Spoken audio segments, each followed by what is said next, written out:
Hey, what's up, everybody? My name is Andrew Davis. Obviously, I got my good friend Keenan, and I have two guests here. I got obviously Todd, who's going to introduce himself in a minute, as well as a wrestling friend of mine, Chris, also known as the Working Man Birchall. And obviously, we're talking about WrestleMania. We're going to talk about wrestling. We're going to have a good time here. A lot of stuff happened at WrestleMania, and so we're going to talk about that. But before we do, obviously, I don't think Keenan needs an introduction. I don't need an introduction, but I don't know if Todd or Chris, you want to go first, but why don't you guys tell us who you are? Because there's a bunch of people going to be watching this, checking us out, doing all this stuff. And I do want to give you a chance to promote yourselves before we get too deep into this. All right, my name is Todd Matthew, and I wrote Robots vs. Princesses, the comic book for Dynamite. And I had also kickstarted a successful comic book, a wrestling comic book called Disciple. I collaborated with Selena De La Renta on a comic book called Panspermia. And right now, my latest books have been the biography comics of Foo Fighters, Rush, and the superhero Atlas for Tidal Wave Comics. So that's what I'm doing. And then that Rush book came out, last Wednesday, I want to say? Yep.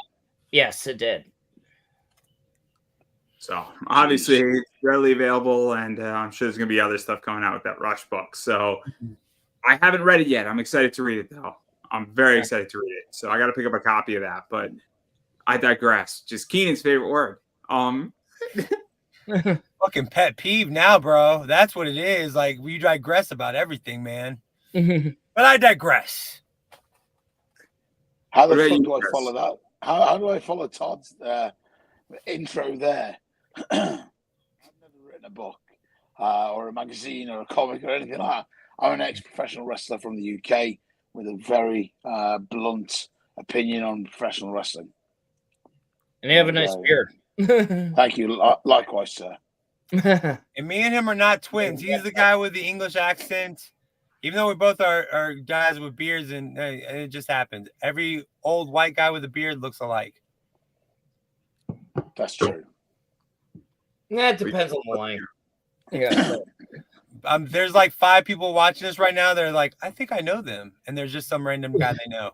You gotta sometimes some people have to kind of twirl it, so or get it coming out of there like Scotty Ian, so I can see that. I'm like Gandalf the Grey over here and shit, so I try to keep it together. Lead us off, Mecca. What are we doing? What's going on? What you want to read your first match? What do you want to do? Let's get into it, because this is WrestleMania 40. I'm presuming you all watched it. I'm going to take a leap of faith here. I'm coming in blind. I haven't seen this shit. I'm hoping I could be wrong here. But what did everybody think about it before we kind of break it down a little bit? Where obviously 2 nights, it was interesting. What did everybody think of it? Because that's what I'm curious about first and foremost. I think night 1 gave us the right setup for night 2. If that makes sense, storyline wise. I agree with him. I think night 1 was good enough to make you want night, and then night 2 delivered night 2 was just nonstop, really good. Lots of title changes, lots of surprises. It was pretty good. Night 1, yeah, I gotta say it set up night 2. It had some great things on its own, like Rhea Ripley and Becky, and obviously Sammy and Gunther. But The Rock and The Rock and Roman against Seth and Cody completely set up night 2, which you know what, and I expected it. It's actually set up well. If you watched Raw, another match, so I think it was just well done. What's funny for me is everyone calls it the greatest. If people are calling it the greatest WrestleMania of all time, I still think 17 top to bottom was the best. But if this was your introduction to WrestleMania, or if you've been following because you maybe didn't have an emotional connection to the characters in at 17, or for me, WrestleMania 7, WrestleMania 4, WrestleMania 5. Yeah, I can see why you'd consider this the best WrestleMania of all time. I'd say, yeah, I won't argue it. So I have a little bit of a different opinion where I actually thought that night 1 was better than night 2. And hear me out on this. I thought that the last match on night 2 was the best match on the whole thing, which I thought it was great. I thought all the spots were perfect. But the reason why I say it the way I say it is that I felt the pacing and the energy and that this is WrestleMania and this is a party was there on night 2. And I felt that we were kind of getting a bit of a drag on night 2. I don't know if it was just that we just witnessed 6 hours of wrestling. And if you watch Stand and Delivered before, you got a lot of wrestling in a very short amount of time. And it could very well be that maybe it was a little too much. And I felt that there were elements of that where I'm like, okay, cool. We are coasting in part of night 2. And maybe we've been overstimulated, where I felt like night 1 was like, okay, we got some really good pacing. And I felt from start to finish, it was like, cool, we have a really nice self-contained event. But beyond that, I mean, I didn't think that. I thought the last match on night 2 was the best match on the whole thing. I thought that the way they started off night 2 was smart, and the way they ended it was smart. But again, I was just like, okay, I thought night 1 was actually better than night 2. And I felt that it was just where they geared it up better. I feel it's a good way to put it. This is why wrestling is subjective. Oh no, it's my opinion. That's key. No, it's great. It's great. You're the only It's a person long I know in opinion, wrestling but who it's your said that, opinion. but still. Whatever. Your opinion. No, I'm joking.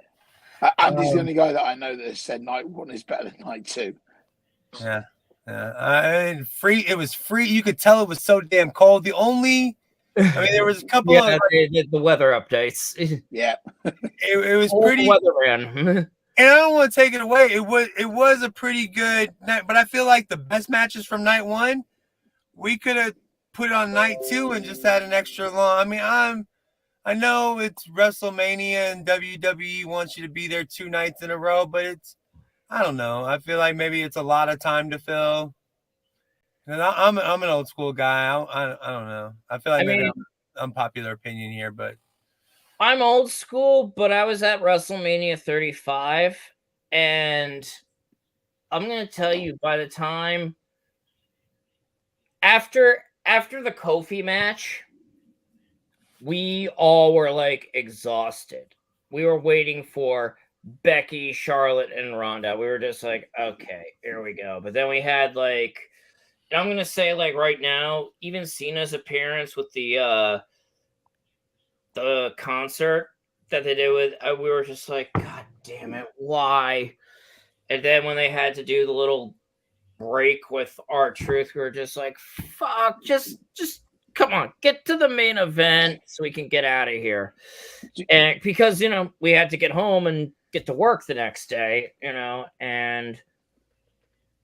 I mean, I just remember like, the 3 count hitting with Becky, and we were like going, yay! Boom, boom, boom, boom, boom, boom, boom, running because we wanted to catch the last train to get us back to, because I live in the Bronx. I actually crashed at my sister's place in Manhattan that night. But we wanted to get that train to get in there. And I heard Ubers were just completely overbooked. And so I understand them doing it into 2 nights to get like the whole, for financial reasons and just like pacing reasons. So, it's even crazier financially. Obviously we all know that WWE is owned by TKO now. And I don't know if you guys know what's going on tomorrow night. It's UFC 300. You want to talk about a company that's having probably the 2 biggest pay-per-view element events or quality events right next to each other. That is, I don't remember a company ever doing anything like this. On a level, UFC 300 might be bigger than WrestleMania 40, which is insane. Really? Really? What's the card for UFC 300? It was a fight. Pereira and I forget who Pereira's fighting, but it's UFC 300. I mean, this thing has been built for the last 6 months in UFC, and it's like $80 a pop, and it will be bought. I mean, UFC 300 will make more money than Mania will make, undeniably. Really? Really. Really. I don't know about that. I mean, are they? Mania was in a stadium for 2 nights, so UFC 300. 1,000 tickets sold. It's in Vegas. and it'll probably do. I mean, It'll do more in pay-per-view buy. That's why. Thing because WrestleMania is on Peacock now, but then again, Peacock was like reporting that this was their most viewed thing ever. I mean, I don't have the article in front of me, on that network, and I'm not saying that the WrestleMania 40 wasn't successful. It was unbelievably successful. You talk about a company that's brilliant. You're putting the 2 biggest events on pay-per-view right back to back that have nothing to do with each other. I mean, that's just pure brilliance. I mean, if you had told me in 1995 when I first saw the UFC that they and WWE would be one company, I wouldn't have believed it. You would take the bet against me. Is what just you did. make sure y'all are both like fucking the shaft and the balls where y'all are like loving these 2 companies. Like, I swear to God, like I get it, like they're but like brilliant. It's brilliant. It's okay. I mean, it all remains to be seen. At least this wasn't the greatest WrestleMania ever. They only said that because Vince is gone and Triple H is taken over, so they don't want to. They're not gonna make it sound like shit.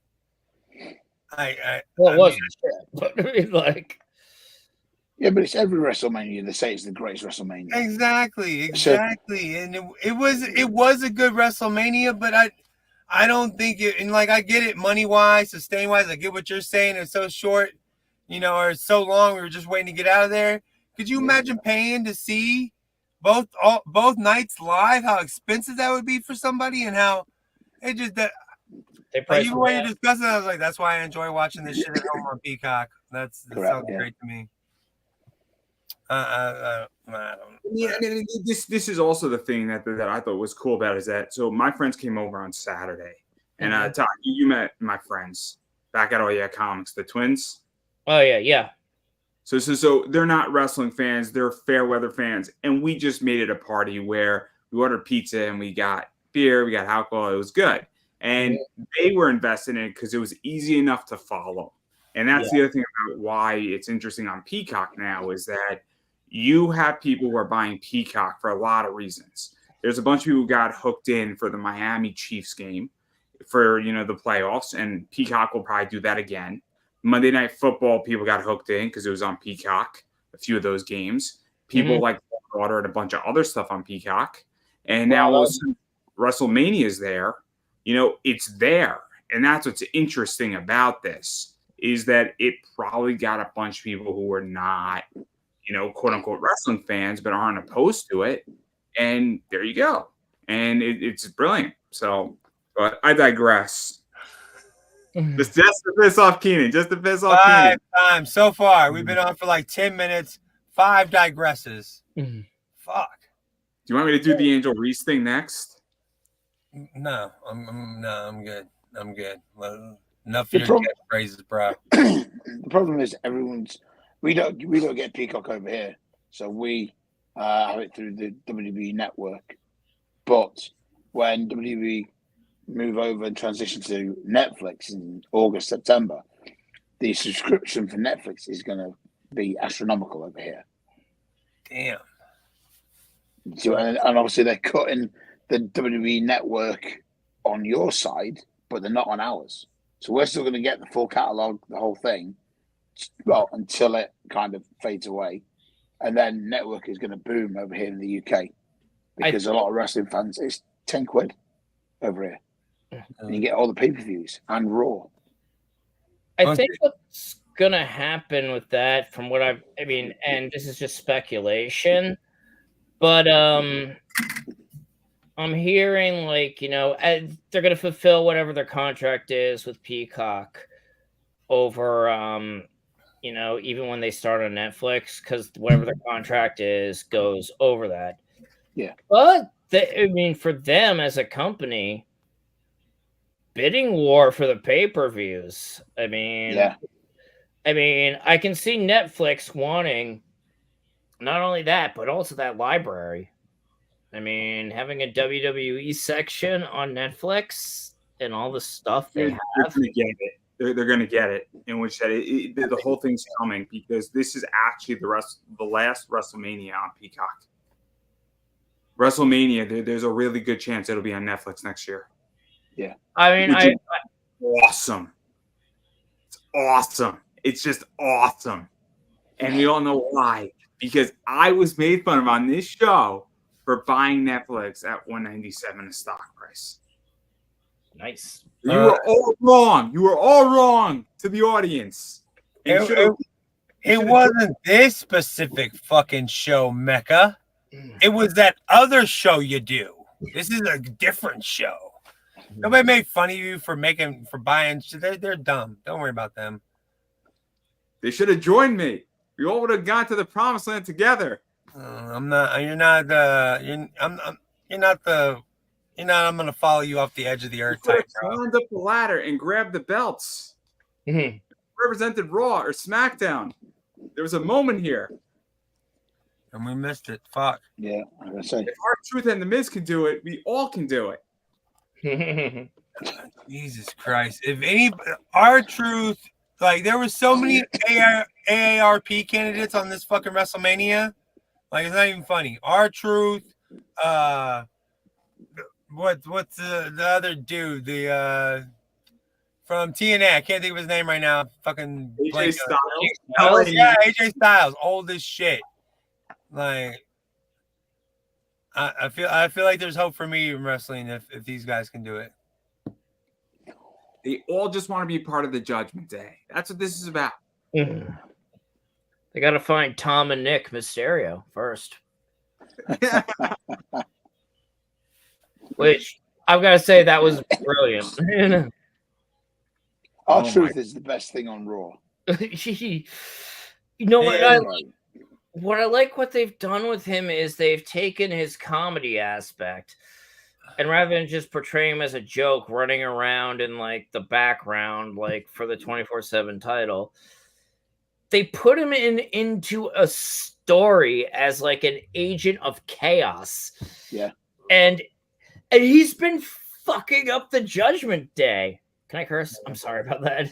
Oh, yeah, you can say whatever the hell you want. It's great. Yeah. Well, and he really has been, like, the Judgment Day was a dominant faction, and he's just in there causing, like, just like, they're like, what the hell are you doing here? He's like, oh, man, guys, I just saw some T-shirts with Tom and Nick Mysterio. And they're like, what is this guy talking about? And then Damian Priest is just like, he's like, is there a cut? And Damian Priest is like, all right, I'll take the money, but, and it's made people love him more.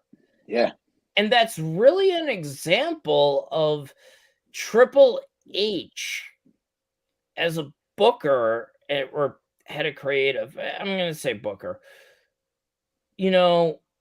whereas Vince would have had him just knocked out and what he would do. We don't. It would have been silly and stupid and probably degraded the Judgment Day. They're actually having him have an effect, and it's just like that helps. That makes not only you care about R-Truth, you're like, whoa, R-Truth isn't just some comedy guy. He's doing something here. They're letting him be himself. Yeah. That's what wins him over with the fans. Mm-hmm. So since we're on the topic, what did you think of the ladder match? Because I thought the ladder match was going to be ridiculously stupid. And I was pleasantly surprised with all the people involved in it, everything that went down. And I was like, this was brilliant in so many ways. And it's so smart what they did. And even like DIY with the DX reference, I thought was great.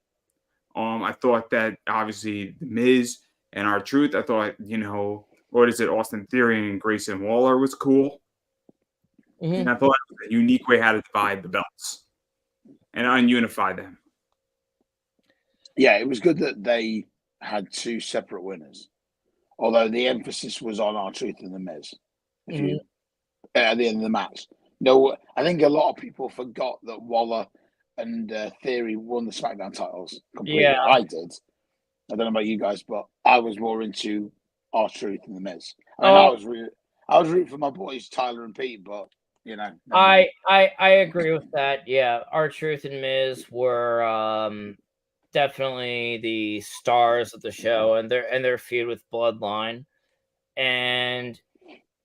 But you know what? It was a great moment because, I mean, one thing Triple H is also doing is he's leaning into history. It's not like every week occurs in a vacuum. It was like God, what are they called? Awesome Truth. And then they reunited and they just took the belts from the Judgment Day, and it was all built up because of Truth thinking he was in the Judgment Day. They had a beef with Miz. They got back together, even though Truth still thinks he's in the Judgment Day. Well, we saw that on Raw, didn't we? Oh yeah, and that then was fantastic. Oh, that was fantastic, and the whole thing. And I loved how Miz was like, "Truth, you can't see him. This is not little Jimmy, is it?" Oh, it'd only been little. I'd have preferred little Jimmy than what we actually got. I honestly think, and my comic store owner had a great idea. I think where finally R-Truth would team up against the Shield, whatever, a tag team up match, and he'd say it's gonna be me and little Jimmy, and they bring out Big E or someone like Big E as little Jimmy, Have Omos or someone like that. Yeah, almost. Someone who isn't little. Yeah, the whole whatever Mr. Big was always a midget, Yeah. on cartoons or something like that. I thought Monday Night Raw was great. I thought the idea of them doing, we could see him, and then it was John Cena. Yeah, I thought that was a nice pop, and I thought that was really smart. I like the fact that, I don't know if anybody caught it, but John Cena looked at The Miz, and they have some serious history with each other that's been well documented. That I don't think that look that he gave The Miz was a look of acting. It was, are we going to really do this? Because that's how it looked. Now, I don't know what would you say? I say there's a lot more realism in wrestling now.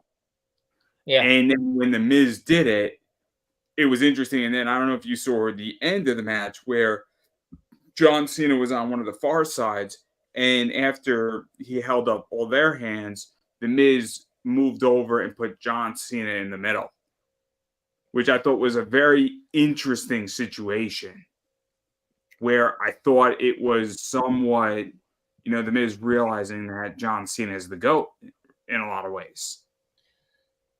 I mean, yeah, you can go back to the WrestleMania where John Nicky against Miz and Maurice. I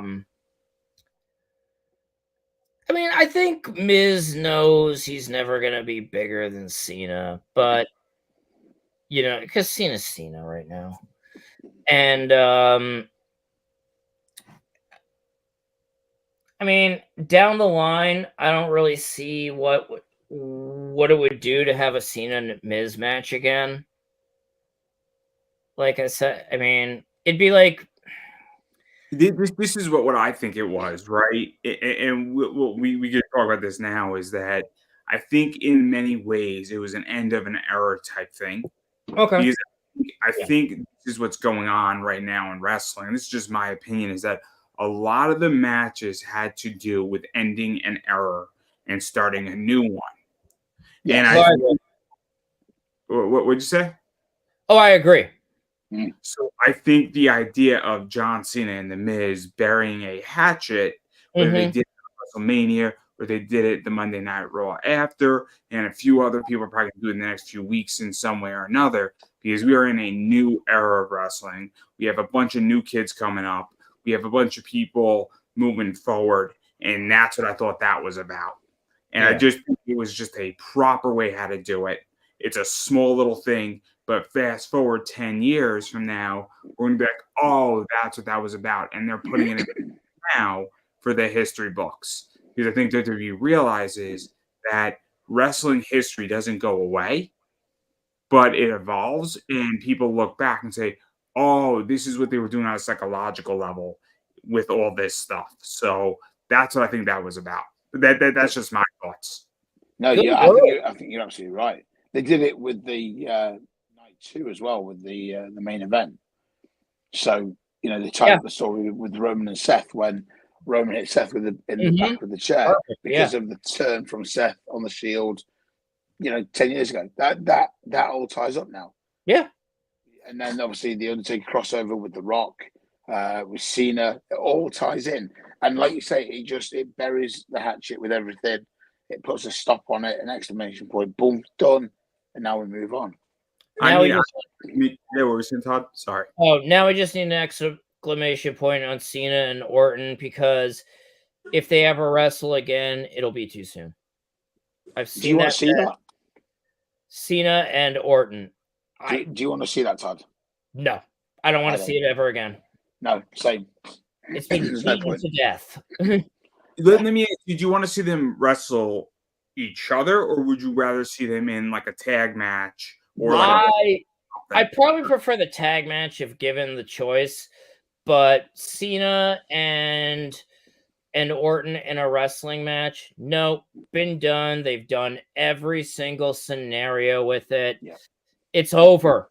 It's done. It's like Hogan Savage in the 90s. Yeah. You wouldn't have a problem if they were in a Royal Rumble match together, because that could be fun. That Royal Rumble's different. Yeah. Okay. But a one-on-one singles match, I mean, no. They've told there's no new dynamic between those two that you can do. Keenan's in Mankind's boiler room over here. No, actually, my fucking electricity went out. That's why I just dipped out on y'all guys. My internet, all that. I had to move my cell phone and shit. You look like Bray Wyatt right now. I know, that's what I was thinking. I was doing it like this. I was like, hold on, I could be kind of creepy. Catching flies. But I mean, I got a bunch of kids over here yelling and shit. I don't want to bother you, whatever y'all. I mean, I don't mind staying on, but I don't want to mess up the podcast, whatever y'all doing. You're not gonna mess it up. This is controlled. I digress. I literally digressed into no electricity. I was like, did I pay my bill this month? Yes, I did. There's so many things I could say, and I am being a responsible adult by not saying anything that I could regret. I'm telling you, Mecca, if this shit happens again next week, we might not do this thing again. Like, I had to leave last week. Now my electricity went out. Screw this podcast, man. This is the worst. I don't have the problems, or do I? That's the question, isn't it? Oh, he's going again. All right, so my bad. What were y'all speaking about? I digress. I ruined everything. I apologize. We were speaking about about the ladder match and how it's kind of like they're ending an error and kind of giving a send-off to a bunch of wrestlers in a certain way that I think is going to look good in the history books. Is that a good summarization of it? Yeah. I wasn't asking you. I was asking the other two guests. You fucking dick, man. All right, I'm gone, guys. This is terrible. I thought maybe you were asking me since I just came back, but whatever, guys. Enjoy the show. No, you can have an opinion on it. In the moment, I didn't think that, but at the same time, yeah, I can see it. Like, that they're now the veterans that need to help put over the younger guys. Pass the torch. Yeah, to pass the torch. And I think, like... Who do you pass it to, Todd? Who do Orton and Cena and The Rock, who do they pass the torch to? Well, obviously we have Cody. He's been around. I'd say Damian Priest is definitely one. I agree with you on that one. Braun Breaker is yes. one. Yeah. Agreed. Um, I mean, on the women's side, Roxanne. Roxy, Tiffany Stratton. No, oh my God. She's over. I mean, like, but yeah, no, Roxy, definitely. Roxanne Perez is definitely going to be a big star. They're just like, they're still molding her, I think. But I would say Jade, too, would be one. They need to mold a lot of those females. They're not good enough. I like this guy. It's true. I It's true. agree. Listen, you know what? Listen, Jade Cargill will be a star in years to come. She is not ready for mainstream TV at all. She is no. That's putting it nicely. She needs to be in the performance center. And Agreed. To be doing what was it? Kevin Owens had Shinsuke Nakamura, Kevin Owens, and what was it? Shoot, I forget the other guy. You know, they were all sitting on the sidelines because what Kevin Owens said, and this was maybe 5 years ago, is that you spend your first month or your first 6 weeks just sitting in the performance center. You don't even get in a ring for your first 6 weeks. And she needs to sit in the stands and watch. And it sounds mean, and I understand that I'm going to get criticized for this, but she needs to understand what it means to watch wrestling and understand what she's watching. She's talented.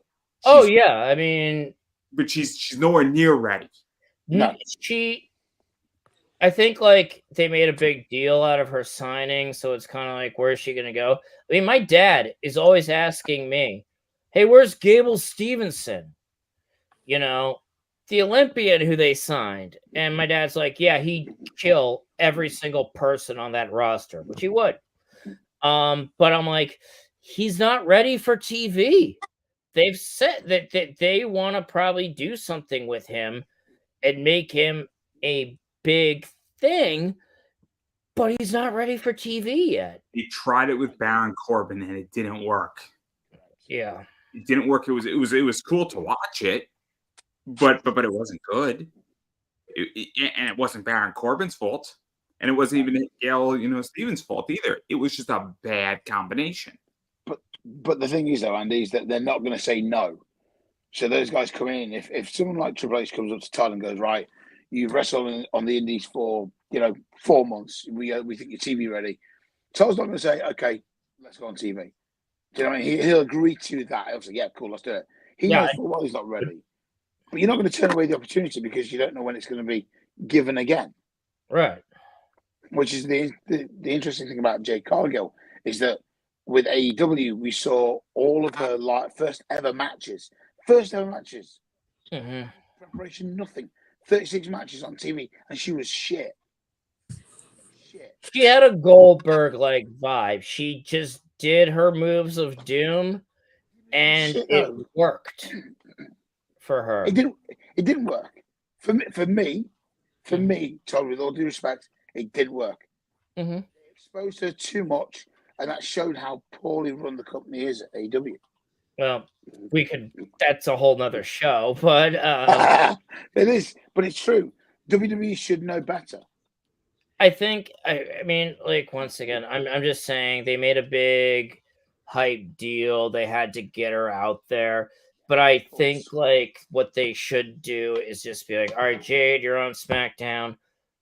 Boom, come to the Performance Center. We're going to review this, and we're going to help you, like, really have, like Sarah Del Rey work hard with her. Sean. I'll tell you what they do. They need to do what they did with Dominic Mysterio with her. Mm-hmm. Dominic Mysterio was in NXT, he was on Raw, and he was on SmackDown. And that guy put on so many frequent flyer miles, and I'm pretty sure that he got some private WWE jet service because there was no way in hell that he was going to make it to those shows and those spots without it. And it, here's the bar cart service, but he got probably flown on a bunch of private jets. But guess what happened?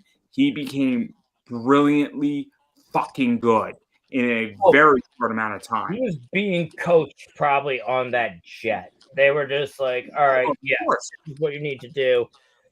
and let's be realistic. Rey Mysterio was involved in helping his son without a doubt because Chavo was there. Other people were there. You don't think Finn Balor wasn't backing him up? You don't think that a bunch of other people? You don't think half the people, Carmelo, is it Carmelo? Hayes. Who? Carmelo Hayes. I thought it was. I just want to make sure. He was helping a lot, without a doubt. Cody was probably involved to some degree as well. Yeah. A lot of people made Dominic Mysterio where he is right now. And they need to do the same thing where you need Becky Lynch involved, you need Rhea Ripley involved. I agree. You need Dakota Sky involved, EO. There has to be more. You need the whole women's roster. You need Liv Morgan needs to be there because Liv knows what she's doing. And that's just Bailey especially. Bailey and Becky would definitely make superstar. But and then a bunch of people in the performance center, without a doubt. I mean, and I think Sarah Del Rey too, because she's done. I mean, one thing I will say that people often forget about, like Bailey and Kevin Owens, was that Dusty Rhodes really took them under his wing. Absolutely. And because when they did the tribute to Dusty Rhodes, who were the most teary-eyed? Owens and Bailey. Because apparently he actually said, like, so with this guy Steen here, he really wanted to work with Steen and work with him and mold him. And I think it seems like the company's behind Jade. I think Sean needs to do or have someone there, like maybe even get Trish or Lita to come in to work with Jade and just be like, all right, here's what happened on Monday. Boom, boom, boom. This is what you need to improve on. In the world of comics, Neil Adams her, where she'll get harsh criticism, but at the same time, she wants to learn because apparently, based on her history, when Bryan Danielson and William Regal were working with AEW guys, just like for like morning workouts before TV, like she was the first one there. So she definitely has a drive to succeed. But she needs to be there. Yeah. You see what I mean? And I agree completely with what you're saying, Todd. I really do. I just think that obviously when WWE take a massive star like that from a competing company, they're gonna rub it. They're gonna rub it in. They're gonna rub the salt in the wound because that's what wrestling companies do. Yeah. We saw it with WCW, ECW when the takeover was done, etc. Yeah. But with Jade Cargill, they needed to put her straight. By all means, parade her. Show her that this is on everything all good. That's great, brilliant. But then take her off TV, get her in NXT, build her, train properly, and then instead of this year's Rumble, it should have been next year's Rumble. I think she could have really been the star of NXT, and with NXT going to CW, they need to have a star on that. And, they do. And she could have, and she can do it. I definitely think she can do it in that environment. She's got the potential to be absolutely huge. She could be one of the best female wrestlers that we ever see, but it's whether they manage her in the right way. Yeah, they got to groom her right. I mean, for lack of a better term, they got to just be like, I'm so sorry, man. Can't say that in England. It means a different thing. Yeah, it means a different thing, but this is this day and age, you gotta groom her properly, man. You know who really does it properly now? Should we just use the word guide? Vince McMahon does it. Yeah. If only Vince McMahon could groom her properly. Oh yeah. He's like, I need to see pronouns, pal. You need more brown in your hair. And that's the day I lost my sponsorship. I think Mecca might be able to groom her properly. Yeah, that's the day I lost my sponsorship again. And I thought I was having a good week. I was very surprised. That's what they all say when They get busted. She needs a clown wig. I don't disagree. I'm very critical of her. I was not happy with that 6-woman tag match. I thought it was the worst match in the whole fucking card. And I don't It think was a bathroom match. Let's be honest. What would you say? It was what they called a bathroom match. You know. Yep. I agree. It was bad. It was bad. It was bad. It was go to the garage and grab another beer for me. Yeah, But but that's so gotta was be- so was the men's 6-man tag as well. That was shit. Oh, Well, I agree with that. I mean, there were like What's the best spot in that match? What was the best spot in that match, everybody? Because there's only one. What, the men's? The men's 6-man tag match. What we're was the talking best? about Truth and Miz, right? We're talking about all that. No, that was the ladder match. No, Okay, yeah, no, that's the also ladder the match. bathroom match. I'm talking about night 2, the Street Profits and Bobby Lashley versus. Yeah, the, that was the bathroom match. So what was When- the when- best spot in that match? the best part When it ended, I think. was when Bubba Ray came out. He got the biggest pop out. Exactly. That was the best spot. That's amazing. He was the That best, and he spot. got a bigger pop than any of the baby faces. Yeah. And in that and in that place, yeah, you know. Of course it is. There was another good spot when he put on the glasses. That was good too. Yeah. And then it led to the what's up, yeah. But like I was not expecting Bubba Ray for that match. I thought it was just going to be a street fight, and I did not see Bubba Ray being the special guest referee. And I thought that was I wanted to see the Hall of Fame because it was the longest hug between Heyman and Bubba Ray when he came out for his induction ceremony. Well, It kind of like, well, I wonder and they kept going back to him as well. They kept going back, like scanning back to him as well. I So, mean, he and Paul, I mean, like I said, he and Paul were very close. And actually, if you want to know where I live, I'm from originally Bronxville. So I know Scarsdale were kind of like a larger version of us where Heyman's from. And I actually worked out at the gym with Tommy Dreamer. He was there with Beulah. And then like about 10 years later, when I was a substitute teacher, I taught their kids. And then I see Tommy Dreamer and I'm like, holy shit, you're Tommy Dreamer. I'm like, then I just knew I was like, oh God, I will never work at this school again. You know, because I was marking out. I didn't call Beulah, thankfully, because I don't think she wants parents hearing. But you know, in the end, he just just gets the name drop. I was just about to say that, man. I think me and this guy are actually twins. Pick up those names that you just dropped all over the damn floor. Hey, Todd, if we're going to name drop, I've wrestled Shane Douglas. There you go. wrestled Shane Douglas. Nice. That's that mic drop home there. Done. you drop a lot. I got to do Chris Daniels and Kazarian. I've actually never met Paul Heyman, but I know he's local. He's from Scarsdale, and I remember when I went to ECW in the Westchester County Center, he talked about how he was from like Edgemont High School, so and the area, so it was like a homecoming for him.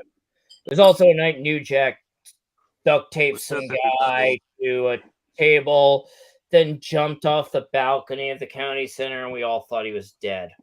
I mean, I love Washi Heights, which is New Jack's kid. So, love Washi Heights. Oh, love her. New Jack's great. It's a shame he passed. Yeah. New Jack is great, but he's also scary. Like, like if you piss him off, he's gonna hurt you. Good. Yeah. You need people like that in life. We do. I mean, like, yeah, especially in wrestling right I'm now. about to say, I think not only life, but we need. I think we're missing some of that in wrestling. Like, Imagine like New I said, Jack with Marco Stunt. Who's the closest to New Jack? Marco's son. You just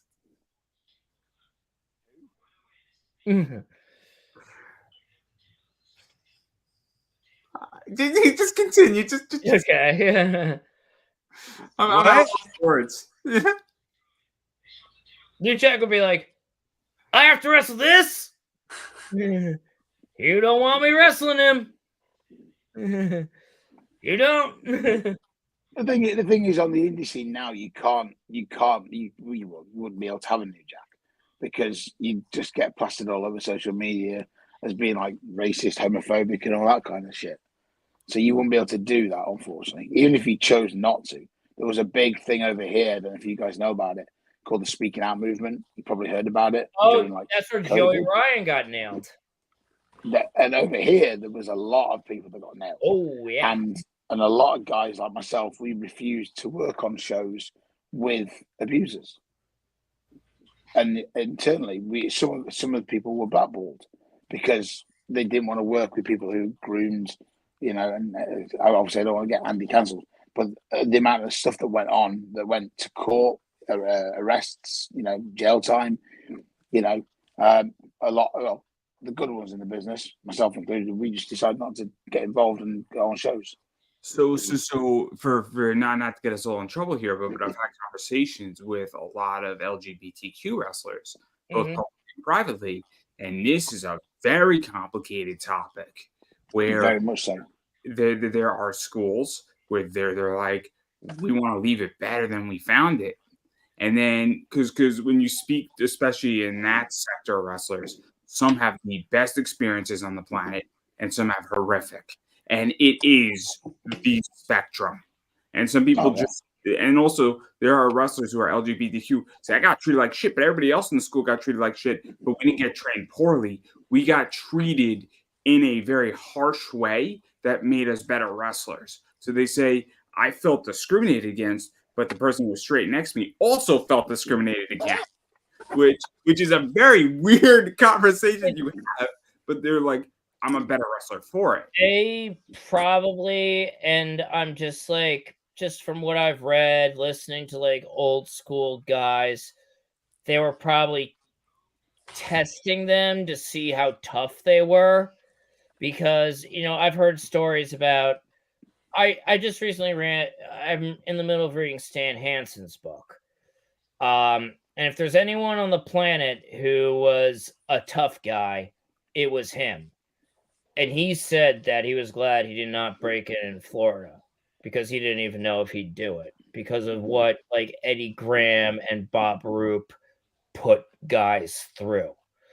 And then you hear about Hacker's book by John Crowther. And I got to review both of them before one of them passed away just recently. And obviously the Bushwhackers, we didn't go too much into their training, but the shit they did and what they were doing and the fact that they were hated in Puerto Rico, right? The fact that people wanted to kill them.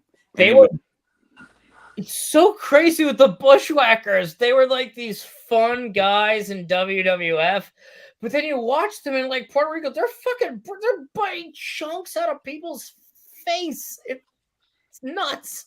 Well, one of them got to Lynn Clinton's pussy, so let's just keep that in mind. Yeah, it's the cat, guys. It's the cat. I want to make that crystal clear. Yeah. Not coming out of your mouth. It wasn't. Of course it is. Sure, the cat. Hey, it was at the White House, so it's expected. I mean, yeah, at the White House, they never get any other pussy but cat there at the White House. Never. JFK was a great man. He taught us all the best. Joe Biden has gotten laid at the White House, man. I mean, this shit can happen. Do you think he knows it? I'm pretty sure. I mean, I'm pretty sure. I'm pretty sure he knew it. Hey, this English guy can't be laughing at our American problems and shit. Yeah, we've got problems here. Don't worry. Yeah, but we're not laughing at it, buddy. No, I'm joking. You can laugh. How's Meghan Markle? Yeah. I love London. I've been there twice. My favorite thing in the world was going to Parliament. It's so cool. And then you go to like the bar right around Parliament and it's wonderful. So I love London. I studied abroad in London. I loved it. And I went to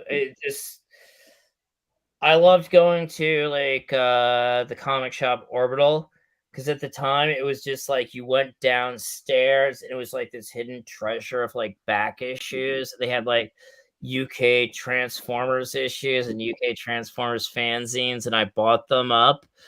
They got to know me and they set aside, they're like, "Oh, Todd, we just got a copy of the IDW number 0." And I'm like, sold, you know. But then also there was this bar, the Intrepid Fox, which was this great metal bar. You go in, there's like a giant mural of Judge Dredd with Anthrax around it. And I was just like, I'm home. I'm like, this is awesome. Hey, you can come and live here, mate. I don't want to.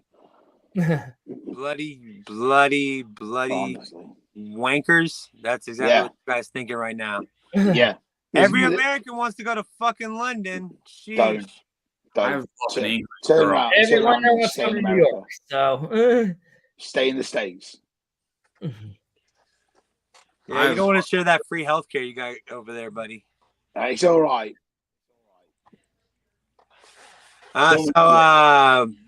So what's next on the wrestling card? Whatever. yeah, I think we got. We're not doing politics. No. Are we gonna go match by match, or are we just gonna talk about the ones we found? I don't know what we're doing. I've had electricity go out. I was looking like I was in the boiler room, and my shit popped back on, and I feel illuminated. I don't know what's going on, bro. That's why I'm asking y'all. The video that was streamed. Well, I mean, look, how do you guys feel about Becky versus Rhea? Best entrance of the night. I needed a moment alone after. No, Rhea. I love that entrance. I love both of their entrances. I mean, they were both good, yeah. but Rhea was better. I was impressed that Rhea could find her doppelganger to lead the show, like sing that song with her. That was pretty cool. Two twins going at it. Did everyone think that was her singing? I was impressed. Yeah, at first I was like, who's gonna wrestle? What's gonna happen? Is she sing? At first, I was like, I didn't know she could sing. And then all of a sudden, here's another one. I'm like, oh, fantasies do come true. No, it wasn't. It wasn't. Rhea is, people say I'm gonna say it.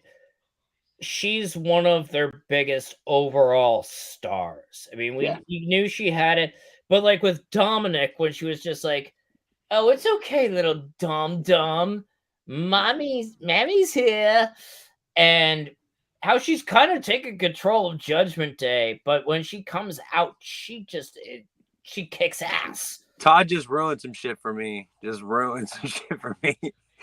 I'm never gonna not hear his voice now. I thought it was dum. I thought Becky's entrance was brilliant. I liked it too. I mean, here's why I thought it was smart. Becky was just on a major book signing tour. Mm-hmm. And I mean, I have an autographed copy of her book from Premier Collectibles, which is cool. $30 book. What? No. It was $30 to order it. It's not like there was nothing special about it. Anybody could get one if they wanted it. Okay, man.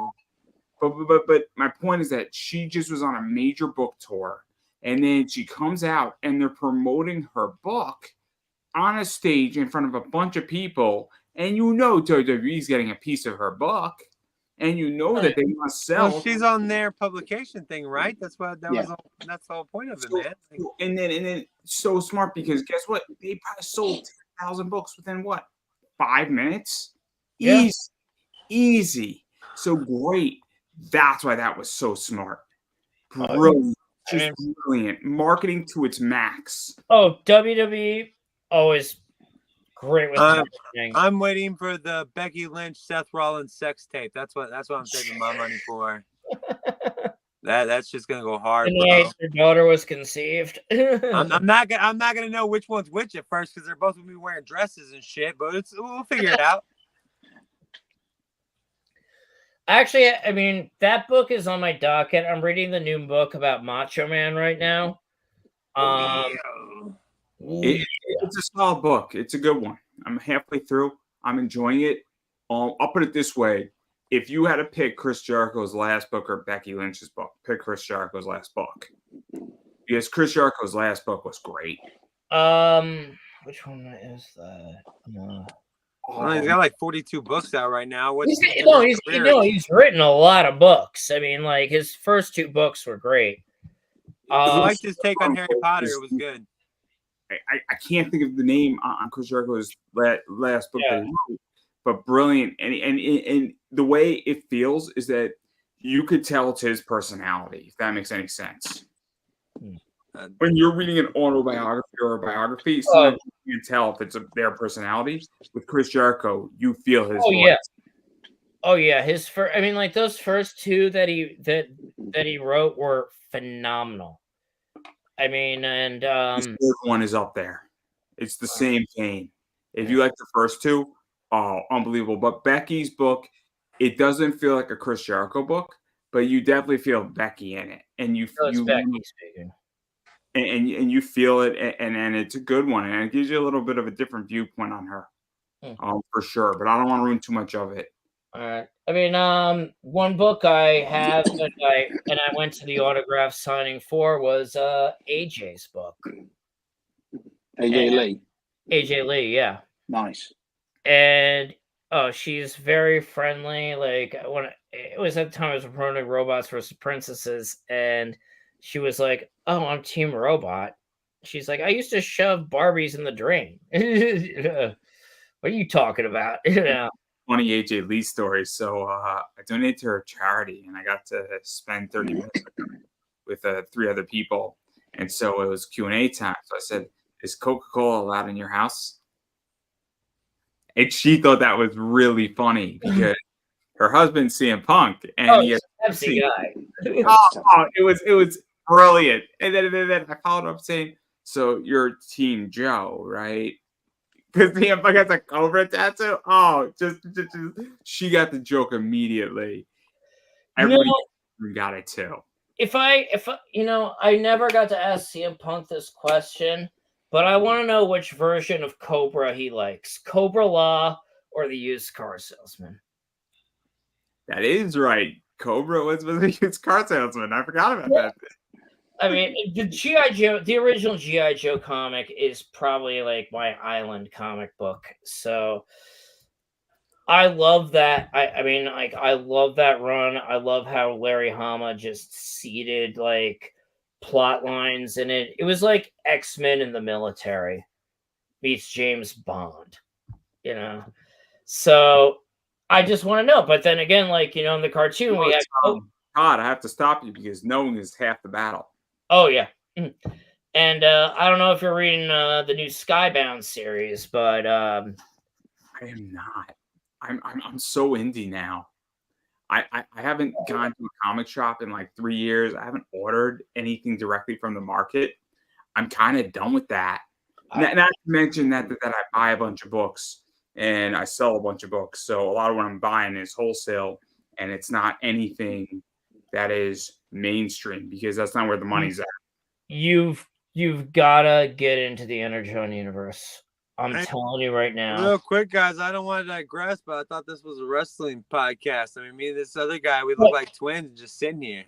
I'm gonna say, should we go? We can go hang out and spend some alone time together. We can bring back to wrestling. I got wrestling people over here that are just like, what the hell are these 2 comic book guys talking about? Prime is fucking putting Starscream through wrestling moves.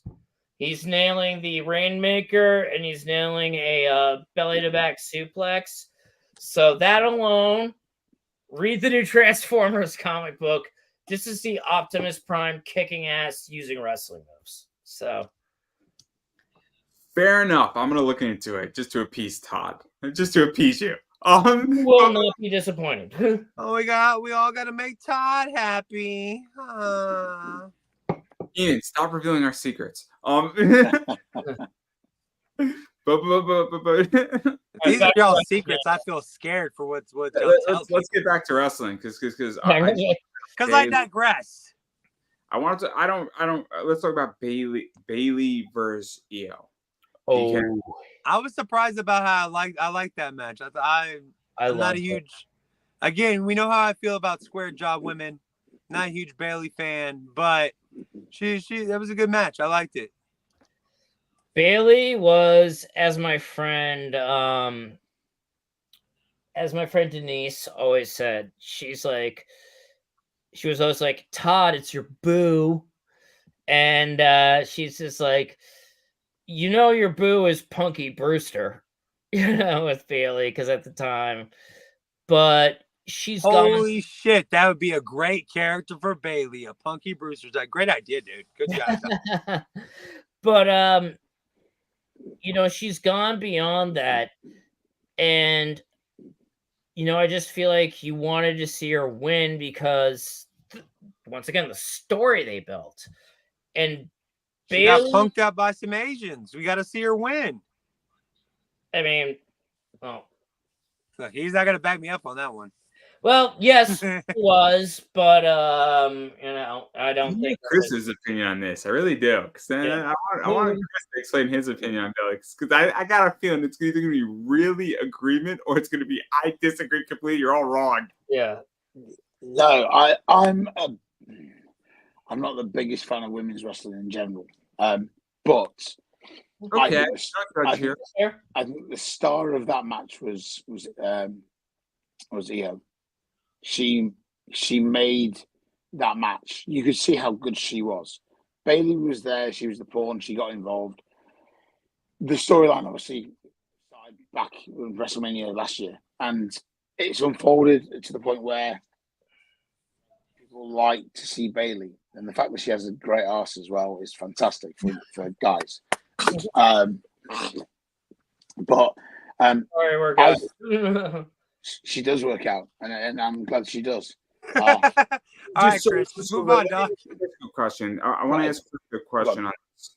So, again, we were speaking before about ending an era and ushering a new one and paying tribute, because we are in a shift mode, and we do need to talk. I mean, we spoke about it a little bit, but Stephanie McMahon kind of said it well, and WWE has sort of confirmed it, where the Vince era has ended, the Triple H era is now here, the TKO era is here, the Netflix era is coming, and sports entertainment's being retired, apparently.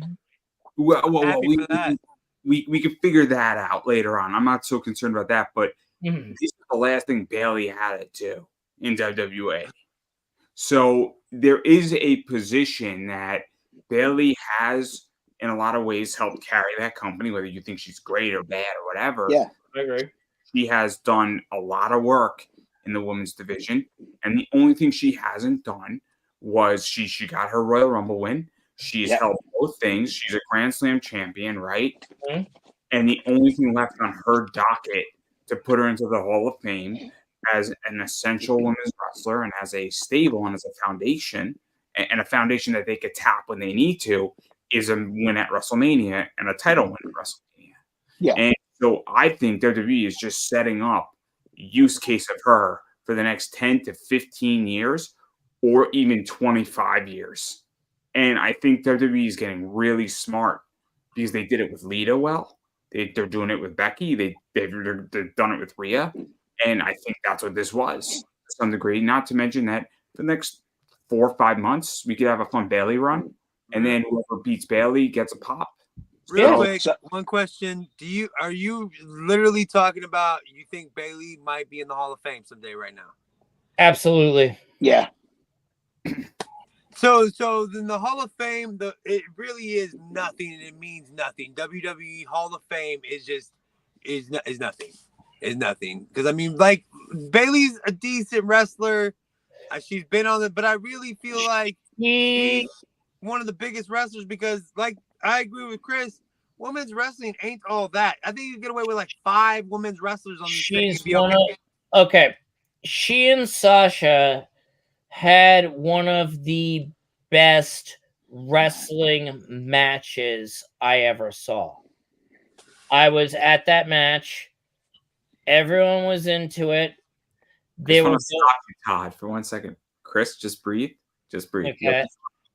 See, I like this guy Chris a lot more than Todd. This shit. Okay. Come on. I'm joking. Okay. Go on. No, go for it, Todd. Go for it. I mean, the way it was structured, the fact that they had them going for, they were going for pins, like counts of 1, and it looked like 2 women or 2 people having a match and trying to win.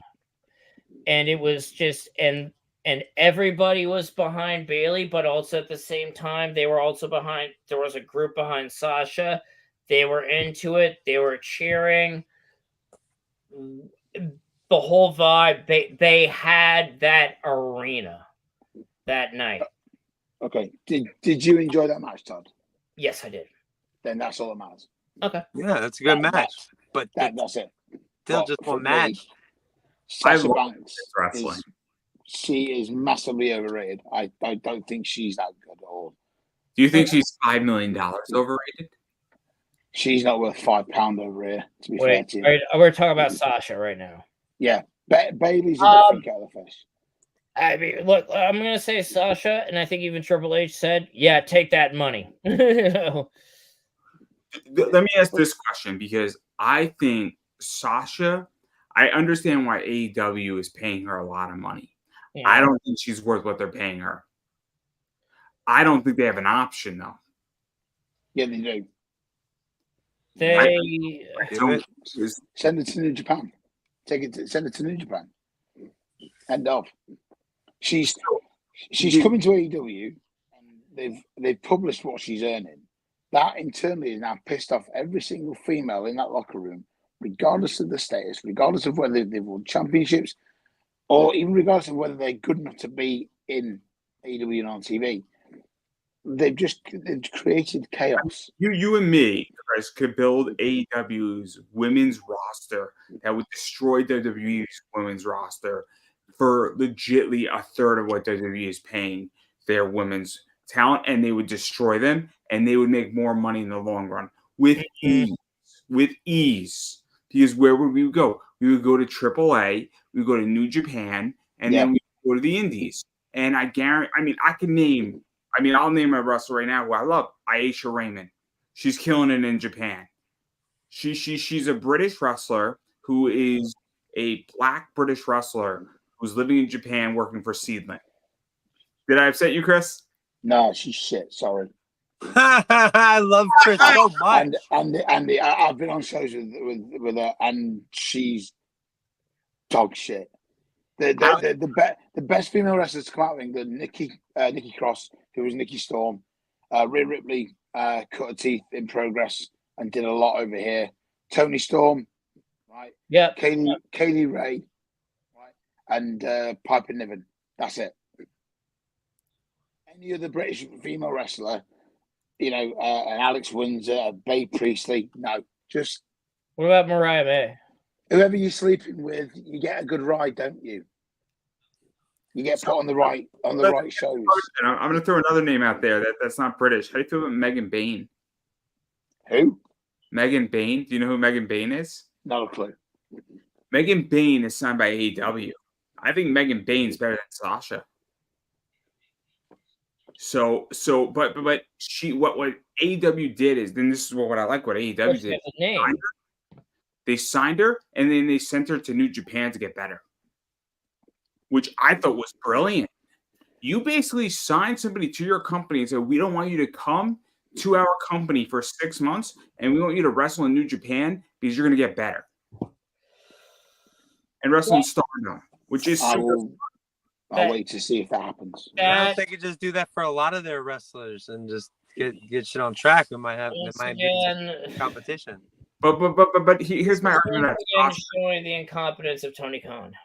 Let me make my argument about Sasha, though, why I don't think AEW had a choice. AEW needs a superstar that's going to create headlines, and that's what they did with Sasha. They got a bunch of clicks and a bunch of social media, and that's why they paid her a lot of money. Oh, I agree. What is that going to get going forward? Because as she gets forgotten, and those clicks aren't going to mean shit unless she continues to do something. And I don't see her bringing theory in business called growing out of debt, right? So what businesses sometimes do is that they will accrue debt and they will borrow $5 million, but they're buying $5 million worth of product, and they sell that product for $10 million, and then they have a year time to handle the debt, and they grew out of the debt. That's what we're trying to do. What did you say? WCW with Hogan. No, you cannot. It's the You same. can't compare Sasha Banks with Hulk Hogan. No, I no, was no. about to say, like, I think he's talking about like money wise, but I'm thinking about the same principle. Yeah, guys- I get that. it's a stupid overspend. fucking principle, though. She's- WCW made it for years after they got Hogan, huh? They lasted forever. It's a dumb principle. I don't think AEW is It's a the struggling idea. minor league team, and they're gonna. They don't. I wish they would last. I wanted to see them, but they literally lost every big piece that they could have had. They lost, and they couldn't hold on to. They Do they mismanaged still have everything. MJF? Do they have MJF still? Huh? Do they have MJF? Do they? I don't know. But I know. I don't even care. I'm asking. I don't know. I don't know. I mean, that is a big question. But also, do they have anyone for MJF to fight? That's the thing. I mean, that's the thing with Sasha too. They really They have no women's wrestling in AEW. No, It's they a have waste of nothing. money. Unless they're gonna bring in a bunch of AEW workers to fight her. We'll bring in a bunch of schoolgirls, and AEW needed Julia, right? They needed her badly, and WWE secured her nicely. yeah. But let's call it what it is. You know what AEW needs? They need a Cora Jade.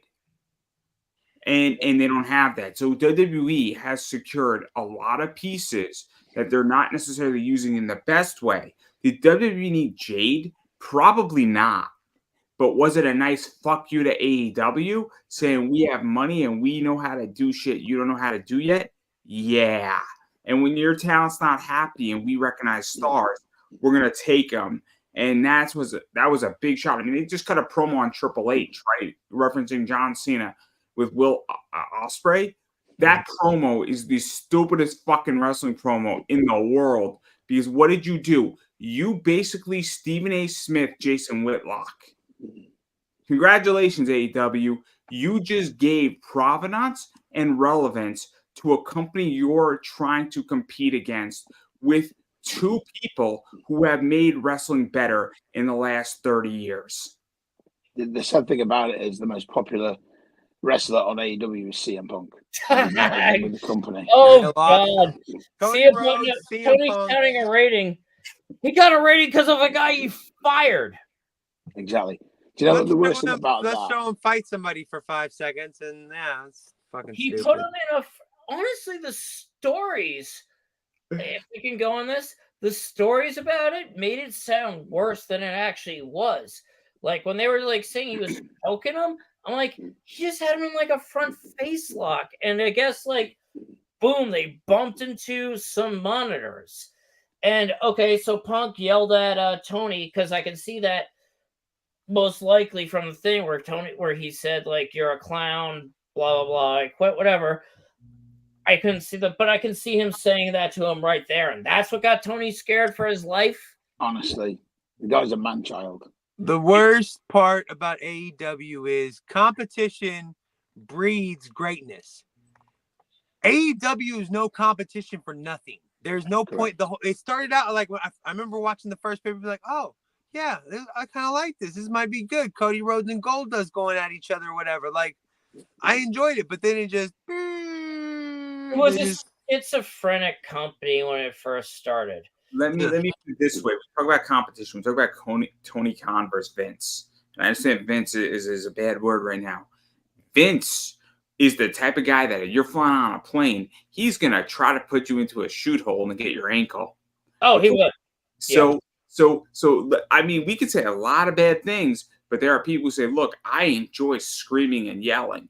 If you scream at me, you're not fired from my company. It means you care and you're upset about something and you want to talk about it. And if we get into a fist fight, okay, but you're not fired because obviously you care enough that you're willing to fight for it." I mean, That's the difference. You know, the Jacksonville Jaguars are like voted the most mismanaged team by all players in the league, right? That's right. So they are just continuously fucking shit up. Yeah, and Fulham over here, the football team, they're dog shit. Well, I hear you guys hate them over they're it. shit, and the Fulham fans hate the Cons. They hate them. I mean, like, Damn. you know, Tony Khan's whole thing, and when they started off, were like, well, he shouldn't do things from the past because of blah blah blah, or like whatever immoral thing was, about like anyone, and whether it was Vince or Bill Watts, they'd always go to like their foibles, which they had, but it was like at the same time, Bill Watts knew how to run a locker room. He knew how to keep guys in line. He knew how to say. He also knew how to say, "Oh, I'm withholding your check. Oh, you did hotel damages. I'm taking that out of it." He protected his business. Okay, Eddie Graham. All right, he had the rule. Like, I mean, and Bill Watts copied it. He's like, "Yeah, if you're in a bar fight, you better fucking win, or you're fired." Yeah. And if you're seen like with like with a guy you're wrestling, you're fired. And he would do it because he was just like, I got to protect this. This is the integrity of my business. And if there was probably a fight brewing between two guys, they'd stop it, but then they'd use it for the show. Yep. Tony Khan, in that video, if he was in there, because I can't really tell, made no attempt to prevent this from happening. He did not say, like, Jack, you're going this way. He wasn't there at Gorilla to be like, nope, you go this way. He wasn't there to say to Punk, I'm handling it. Please just take a walk, punch the wall, do whatever you have to do to get your anger out. I'm taking care of him. Has anybody seen Bill Burr with the comic Destroy, like the rest of the panel? It's a famous video of how Bill Burr and Dom Guerrero had to stop it. Yeah. Dom Guerrero had to stop it, and it was brutal. It was brutal. And this is exactly where the worst Tony Khan should have used it. Jack, you're a great wrestler, and I feel you, and I understand, but you got to go that way. Yeah. Go that way. We can talk about this tomorrow. You got to go. You do a great job. You're great with Junglesaurus. You're going to be a great superstar. But you got to go that way. Punk, you're the best in the world, and I hear you. And you're an asshole. I get it. I know. I understand wrestling, and I get it.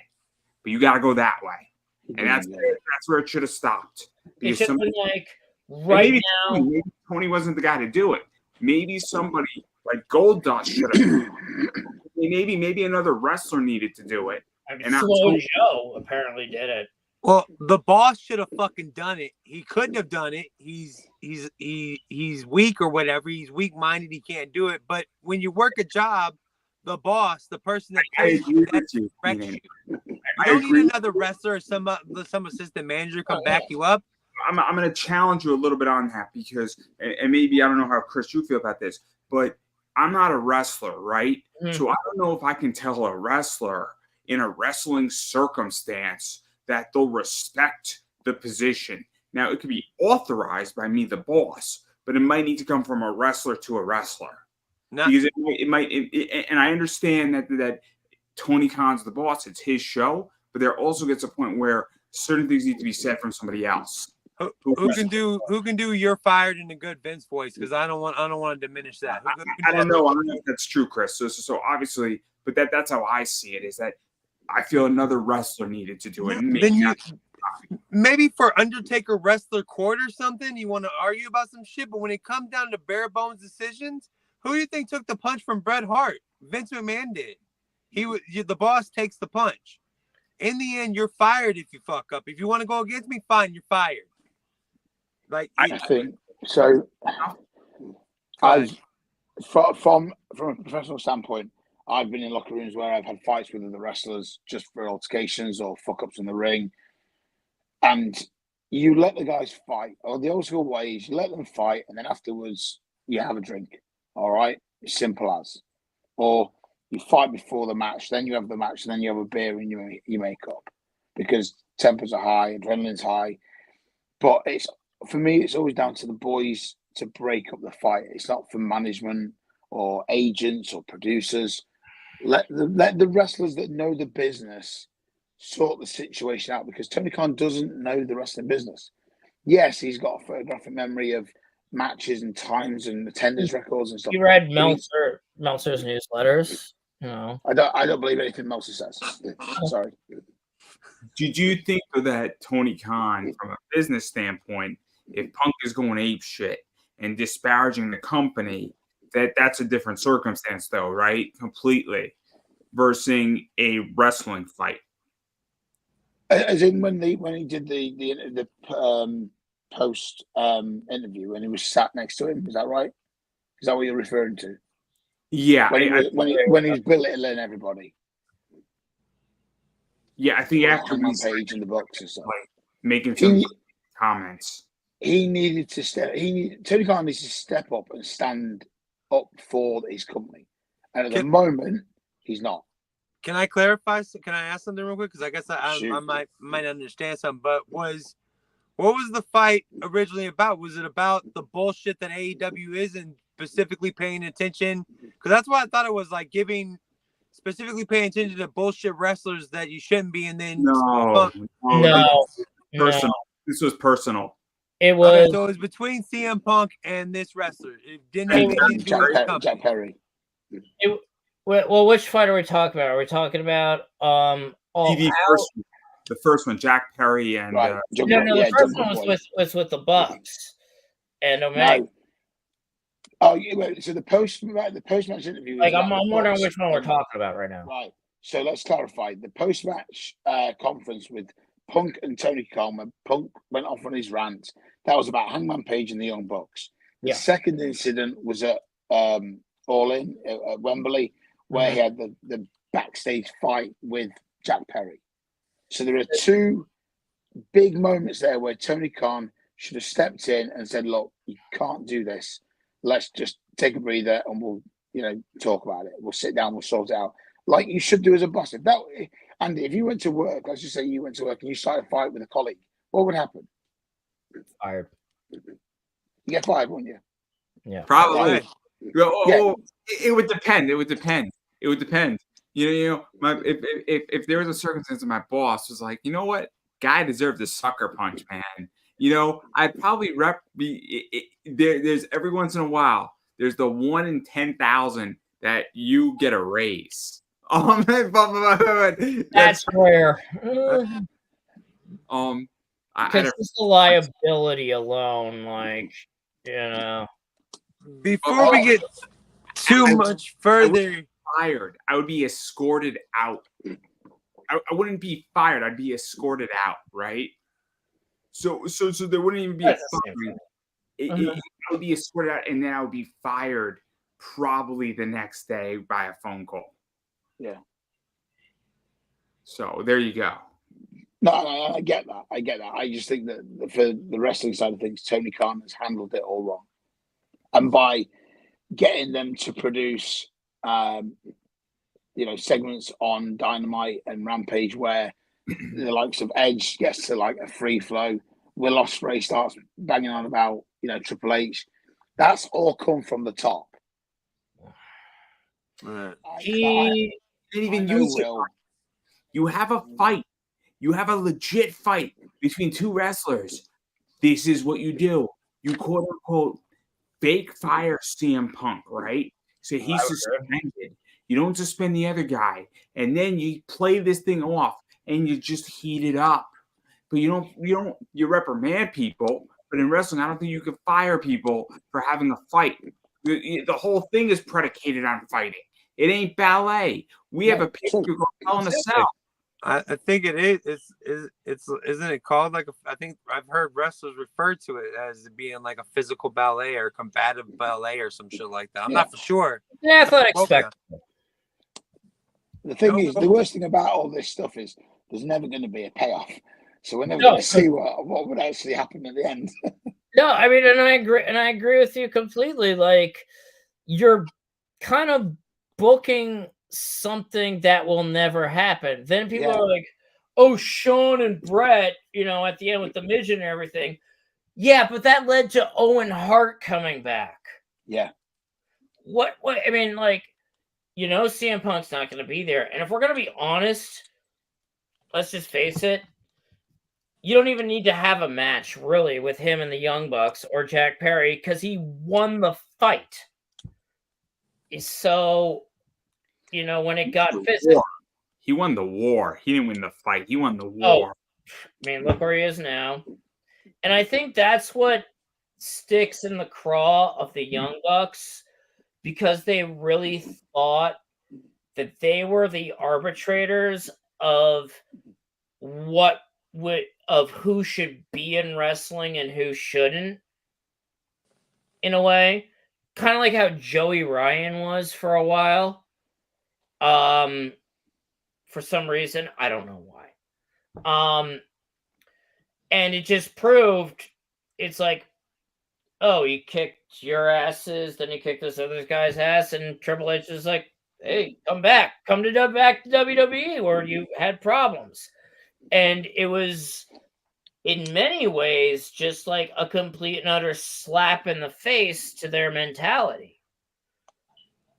And also the fact that Punk gave AEW their greatest storyline, him and MJF.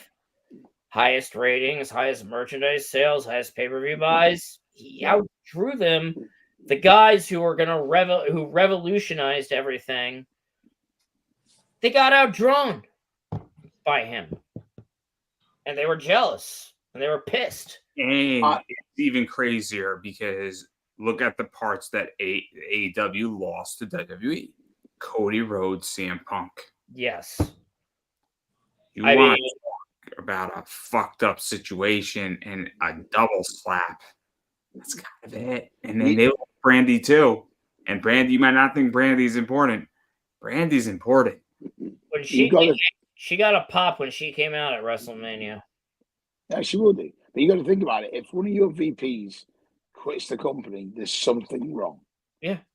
For someone, for Cody Rhodes to initially start the company with the Bucks, Kenny Omega, Hangman Page, Jericho, if he then walks out, there's something that we don't know about. Yeah. And then he has a segment with the other company, with that company's biggest star, that could have happened on your show. All right, let's just face it. When he and Punk had that face-to-face interview, that could have happened on AEW. We could go British here. I could start singing, Rolling in the Deep. But I'm almost positive Chris does not need you to go British, bro. I thought it was a good joke because I thought it's relevant. We could have had it all, right? AEW. He could have had it all. Well, the thing is, try to be funny in this. They legitimately could have had it all. And they had all the moves. They had all the pieces on the chessboard. And they miraculously fucked it up. Like, how? Vince fucking management. I think this proves whatever this last 15-minute it ultimately boils down to AEW is mismanaged, and you got too many chickens running around with their head cut off, too many chiefs, not enough followers, whatever you want to say. I didn't take the bad way. Boss wants to be everyone's friend, but doesn't understand that. Hey, you gotta make tough decisions. You want to talk about a crazy? How the fuck are you rich and have a poor man's WCW going on, man? Like, how does that happen? Like, how? That's got a lot of money. This WCW was way better. This is my favorite. What's up, man? So WCW was way better than AEW. That's what I'm saying. This is the poor AEW is the poor man's WCW. Well, not WCW 2000. Let's be fair. This is what I don't get. We have Cody Rhodes as champion, yet on the second pay-per-view, he comes out with a throne, he takes a sledgehammer, he smashes the thing, and WWE's champion. Isn't that why he came out with that big fucking skull headdress thing? Because he was kind of like paying homage to the game, and when he came out in that skull type of thing. Triple H drove a tank into WCW. He understands taking that. I mean, he's not. I mean, everybody's like, oh, he fucked the boss's daughter, which he did, but he's showing he has a great mind for wrestling. He's really the hardest fucking member of the clique, I'll tell you that. Oh, absolutely. fucking brilliant. Triple H didn't run with the boys. He kind of hung out a little bit. He was the smartest. No shit, he was the smartest, most sober one of you all dummies. I mean, I was fucking Sunny. No, Triple H was hitting up Stephanie, dummy. I mean, like, what was the line from the Ultimate Warrior where he was just like, I think he said, I was talked to him for like 10 seconds and I thought he was the biggest dick ever. And Ultimate Warrior said, well, you learned a lot in those 10 seconds. You want to hear something crazy about Triple H? No, so Triple H was on Howard Stern. And Howard Stern said, could you say these things afterwards to use as promos? And Triple H is like, that's kind of bullying and it goes against the WWE policy. I really can't do that. And Triple H refused. Yeah. And Triple H spoke about the Stephanie relationship. He's like, we were kind of advised not to do it, but then we backed off. But then we really liked each other. Like, they that was ballsy. After what happened, like with the Click a few years ago. So my point though is that this was like 2003, 2004. You have Triple H basically saying to Howard Stern and Howard Stern's crew saying, I can't say that. It goes against my code. It goes against my morals. Real quick. Triple H was the only one to take heat for that Madison Square Garden fiasco. Yeah. Did he? But wait. Did he then think like, how can I make sure I don't take heat like that ever again? The boss's daughter. Boom. Well, if it you can't fire me if I'm making grandbabies for you, bro. Hey, but if it didn't work out, oh boy. Triple H is a smooth. He's the game, bro. Don't give me that shit, Todd. I'll throw something out there. So my dad's an attorney, right? And I was about to say, are you ready to play the game? I was literally thinking that. I'll be right back. About Triple H. It's relevant, right? My father's an attorney, and he's a trial lawyer.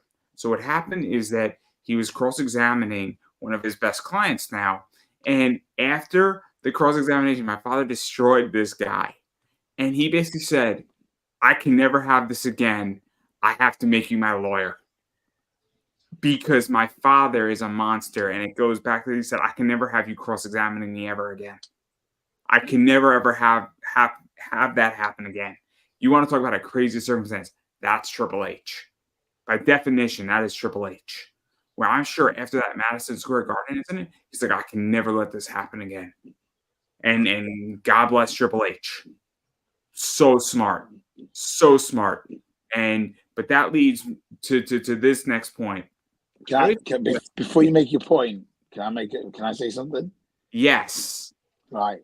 So I spent a bit of time with Scott Hall when he was over in England. He did like a tour over like 3 different cities, and one night we were obviously drinking, and he said that the curtain call was actually Triple H's idea. Now, it's Scott Hall talking. We can kind of take it sometimes with a pinch of salt, but the fact that we weren't even talking about that in that moment, he just came out with it. That's pretty cool. And we were kind of like, what? Because like we all assume Triple H is clean cut, yada yada yada. And the conversation initially started with HBK and Triple H, and that is why the one person apparently that didn't want to do it was Diesel. But again, we all know what wrestler stories are like. It's 5% real and 95% embellished. Yeah. You know what I mean? So I take that as maybe that could have happened, but like I say, it was something that just popped up. It wasn't. We were talking about something completely different. You know what I mean? And he just started. He just started talking about these different parts of his career instead of like us asking or kind of transitioning into it. But I just thought I'd throw it out there because everyone thinks that Triple H is like clean cut and all this. That's a cool way to look at it, man. I like that. I like what again the game. What if he was calculating that shit? This is gonna be great. This is iconic. Let's do this. It wouldn't surprise me. It won't surprise me. Let's and I know they say that like revealed the wrestling business, but we all kind of the wrestling business was getting revealed slowly. I mean, it wasn't like how it became in like the Attitude Era and how realism and shit. But we always knew. I mean, the marks and people that didn't know. Oh, wrestling is fake. But we always kind of knew like it was a strong ass ballet. It's a performance. These are two guys working together. Hurts like hell. It's real fighting, but they don't want to kill each other. They want to make it look cool for the crowd. Yeah. It wasn't, and this is the most egregious example of it. It wasn't Vince Russo coming out and saying that Bill Goldberg refused to follow the script and using that as an angle. We can, as wrestling fans, we know what's going on. Right, we're not dumb, right? Right, but we don't want it thrown in our face. We don't want someone coming out and saying, "Oh, well, Goldberg refused to follow the script."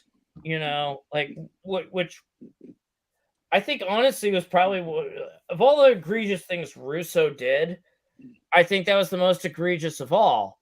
Fuck shit stain. Cornette fan? Oh, I am a part of the cult of Cornette. I should have brought Frank Wilson on. Should have brought him.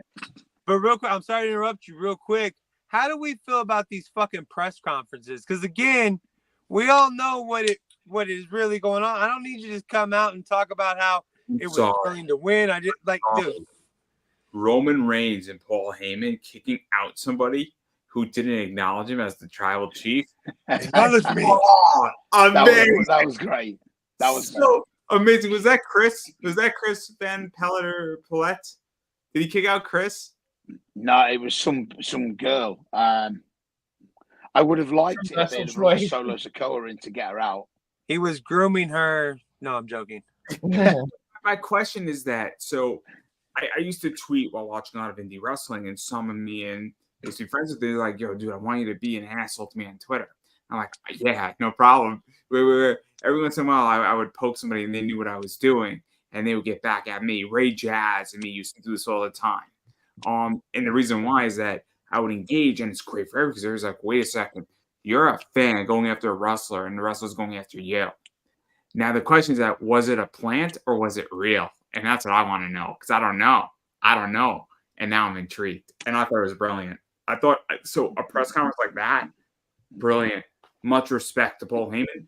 And I love how Paul Heyman said, "Ask Roman. Ask my tribal chief. I'm not answering for him." I thought that was great too. But but like say the EST Cargill and I forget the other girl's name. They're talking like they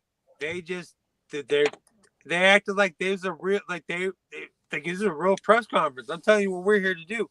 No, come on, guys. Like I don't know. I don't like, that's almost like throwing it in my, like you said, throwing it in my face that I don't need. Hi, I'm such and such from the Wrestling Times. Can I ask you? Shut the fuck up. I don't. I mean, I know that they took that from Japan. Because I'm reading Stan Hansen's book where, he'd be asked questions after his matches by the Japanese press. And they treat it more real, right? Am I wrong? I mean, don't they? Yeah. No, and they're all kind of sold. In character, he wouldn't talk about like the story or anything like that. He'd be like, "What do you say?" He's like smash it, like smash his bull rope on there. Oh my gosh, could you imagine Thunderball Patterson on a fucking press conference? That'd be so fucking good. Can you imagine, imagine Scott Steiner on the conference. Yeah. Or I would like, that'd be a good press conference. It was in character, just like that Roman Reigns thing that y'all brought up. In character, you keep, but this, yeah, guys, how's it going? Yeah, shut the fuck. I don't. And like that was the best part about wrestling when I came up with it, is that you didn't know if it was real or fake. You didn't know, and they played into it. I like seeing fucking unfit fat guys that are bald fighting, because that could happen. They don't have to jump off the top rope. Then they just fight. I mean, what was like, they the promo that was always shown in WWE's Performance Center and that Cornette always showed, Ole Anderson talking about how he betrayed Dusty Rhodes. Yeah. And the thing about it is, Ole Anderson, he looked like, granted, his bark was worse than his bite. He looked like a guy that could fuck you up and could fuck someone up. And that's what a wrestler should look like. Exactly. But he wasn't technically like if you're walking past him, be like, oh man, that's a fit individual right there. But like you said, he would fuck you up. It's just that's the kind of aura and what he gave off. That's what I miss about wrestling. Kevin Owens kind of gives that off. Sami Zayn doing a pretty good job of it, like from what I've seen of him.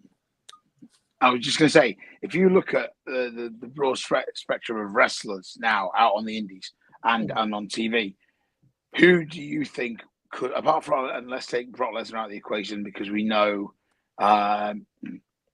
obviously former UFC champion, but who do you guys think could legit? I mean, if you go back in the day, you had like LOD, Rick Rude, Perfect, all those guys. If they got into a bar fight, they'd normally win, right? I know we brought him up before. Braun Breaker. Do you reckon? I think he could. Huh? You said Braun Breaker. Yeah, I'd say Braun Breaker. Braun Breaker, Chad Gable. I mean, Chad Gable was an Olympian. I don't know. I mean, like, I don't know if he was like. I'll throw a name out there. Go on. Dolph Ziggler, I think, would fuck you up. Yeah, yeah. Didn't he have? Without a doubt, Nick Samus or whatever his name is, I think he'd fuck you up in a bar fight.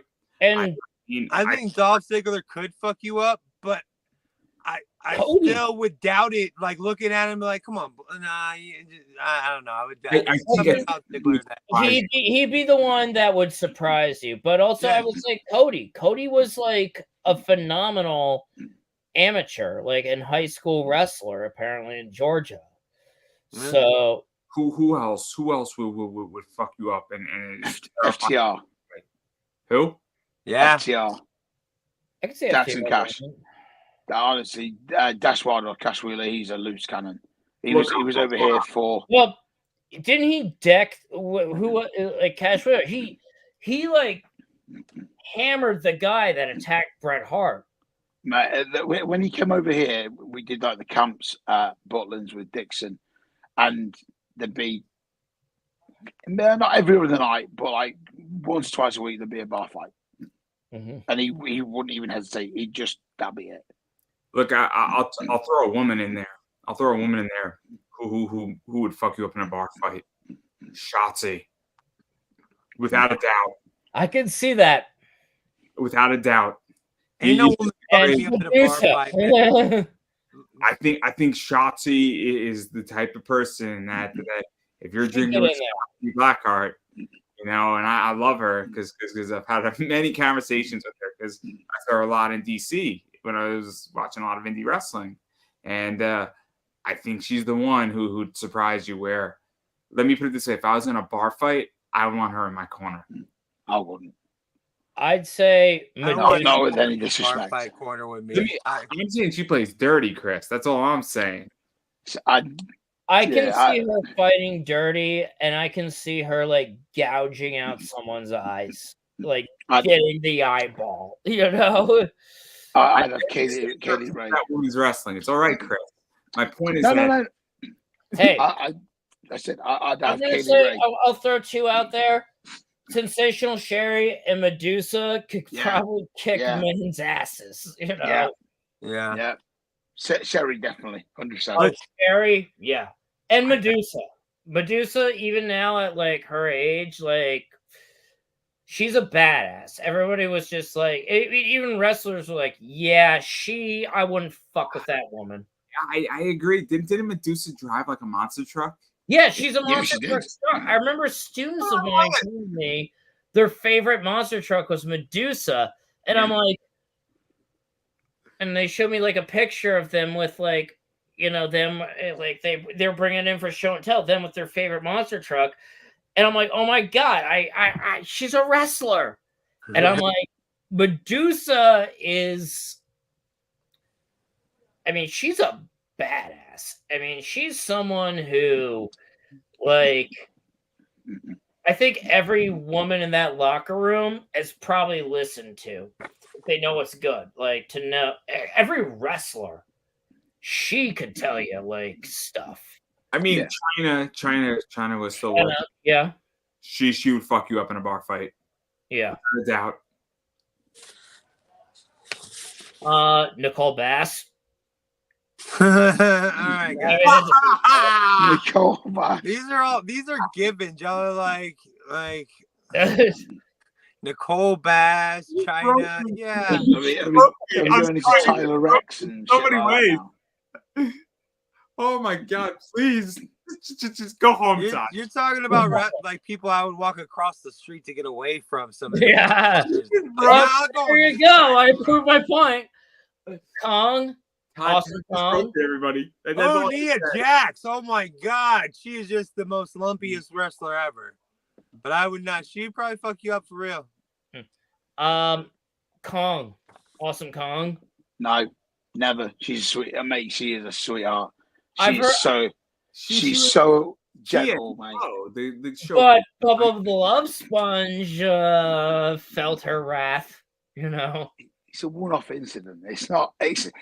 You've got to think about it. If you were in a bar, you sat with three people. Who would those three people be if shit was going to kick off? But at the same time, I'm going to say with Kong, if she's provoked, she's the one that'll. But if she gets mad, I know my three. I know my Go on. three. I know my she'll friends. get you. Go on. What's your Andy? Let's go around the group. Andy, who's your three?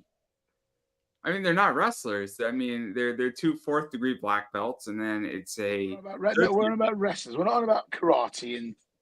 Jiu-jitsu, I'm gonna know the karate champions now that we're definitely not talking about wrestling anymore. Yeah, stick to wrestling, dude. My three in wrestling would be Chad Gable. Yeah, because I think Chad Gable would definitely fuck you up. He's an Olympian. I definitely think I would want Logan Paul in my corner because I think Logan Paul is insane. And hear me out on this. Because Logan Paul can fucking throw fists, right? Whether you like Logan Paul or not, Logan Paul can knock people's asses out with some brass knuckles. Yeah, you're right. He can throw fists. And then honestly, I would pick Dolph Ziggler. Out of anyone you could pick, anyone, yes. Can it be any wrestler? Does it have to be like physically available now? Any wrestler, Keenan. Any wrestler, mate. APA and fucking Undertaker done. 3 done. We're gonna move on to the next one. APA and Undertaker. I'm down. Like get shit going down. You ain't fucking with Keenan. I'd have Haku and the LOD. Fuck, that's a good one. You mother. Oh, that's a good one.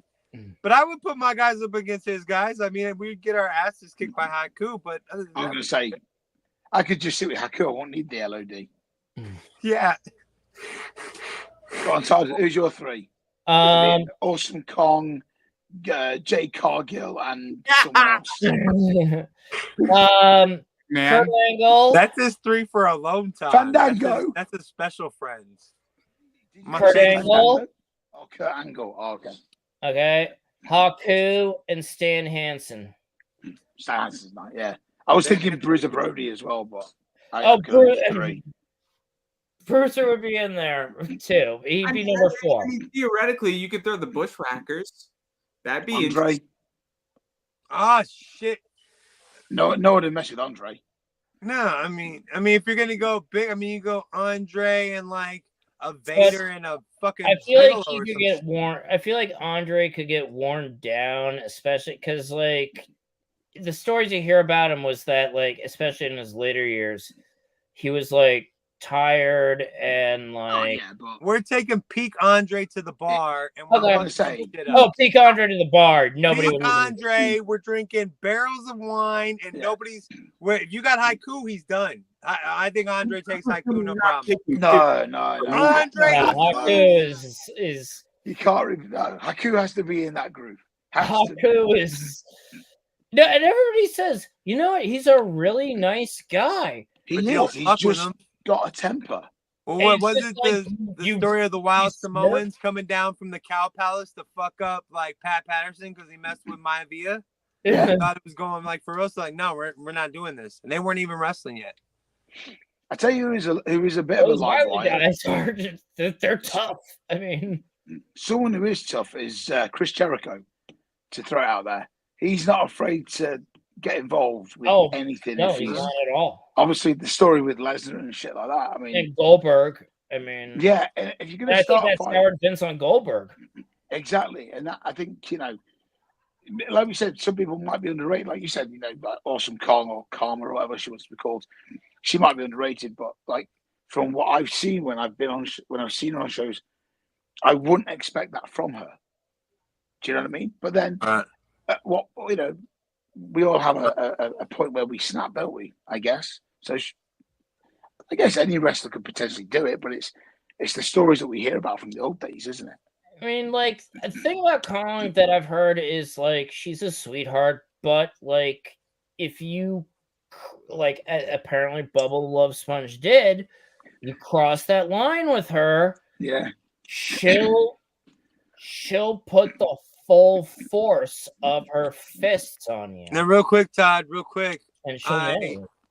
I don't know if you know a lot of, like, strong, independent women, but my mom's no Kong, no, but she will fuck you up. She is like, no. So I can totally see. I mean, I'm not surprised by someone like Kong's nice. My mom's one of the sweetest people ever. But if you cross her, she'll fuck you up. So my mom's the same way. Right? Like you want to stay away from mom. I think you know what? Everyone's mom's like that because you know what? She's mom. Shit, not my mom, but you're welcome to it. I don't know your mom. I'm sure my mom will beat up your mom. I know that for sure, Todd. No, I'm joking. Yeah, don't do that. My mom and Todd's mom in the squared circle next WrestleMania. Who would win? Let's go. Who would win? I'm guessing. How old is your mom, Todd?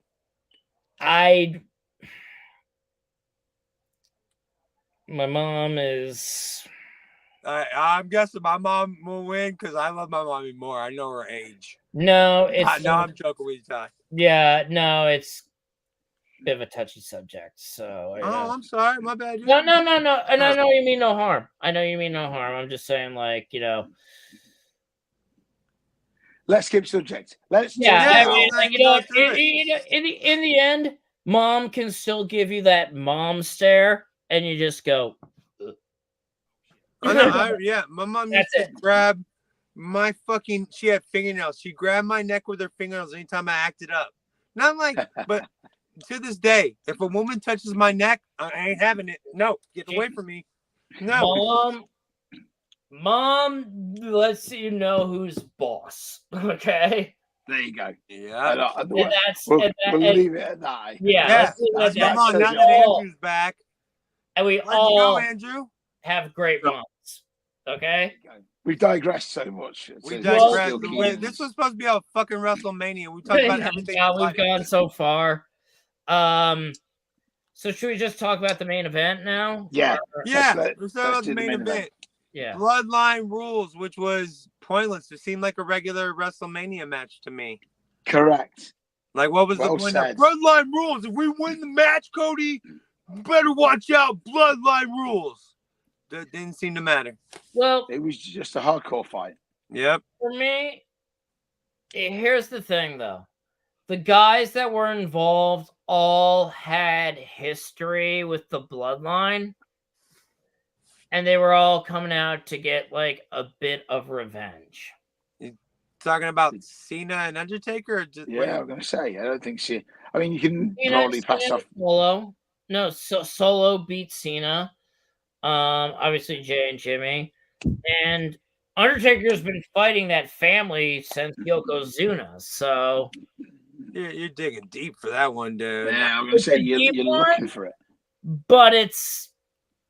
And also, Roman basically retired Undertaker because all his matches were in Saudi Arabia. But he didn't do anything. I mean, I get what you're saying. I get what. Yeah, but again, I feel like it's stretched. We could have gotten a Sami Zayn. Why didn't we send some other people out? I mean, I love seeing the under. Don't get me wrong. I'm not. I probably sound shitty and a hater or whatever, but I don't think we needed John Cena and the Undertaker to. I agree. It's cool to see them, and it was. Again, while we're talking about John Cena, that bald spot, bro. That bald spot. Yeah. I love him to death. Like, why? I imagine in his movies he has like a green mole cap to go back there because I never see it in the movie. Never. Never. So, but he's like the entire time that hat was not supposed to leave his head. And as soon as he's like, the entire time. There was no need for Cena or Taker to be there. Nope. It was for the WrestleMania moment. There was no need for any of the outside interference, honestly, but you know. There's no need for The Rock to be there. Solo, the Usos, they could have been involved just fine. Solo kind of treating Roman Reigns like he's a bitch, yelling at him. Now I enjoyed that. Like, I did. That's throwing some dissension in the ranks of the shit. But just SmackDown tonight. Has anyone seen SmackDown? I'm not going to do spoilers. And it's very good. Has arrived, and they eliminated Jimmy Uso. So no spoilers, but you just told us what was going to happen. I just, asked. Well, I don't need to watch it. Thanks very much, Todd. Cheers. Sorry about that. No, it's okay. That's what I said. No spoilers. But you just went on a tangent and told everyone the final part of the show. Fucking wankers. Honest to God, I could call you a twat and get away with it today. Yeah, I love this guy so much. I think all my dreams are coming true tonight on this episode. And I mean it with all due respect, Todd. I really do. Okay. I don't.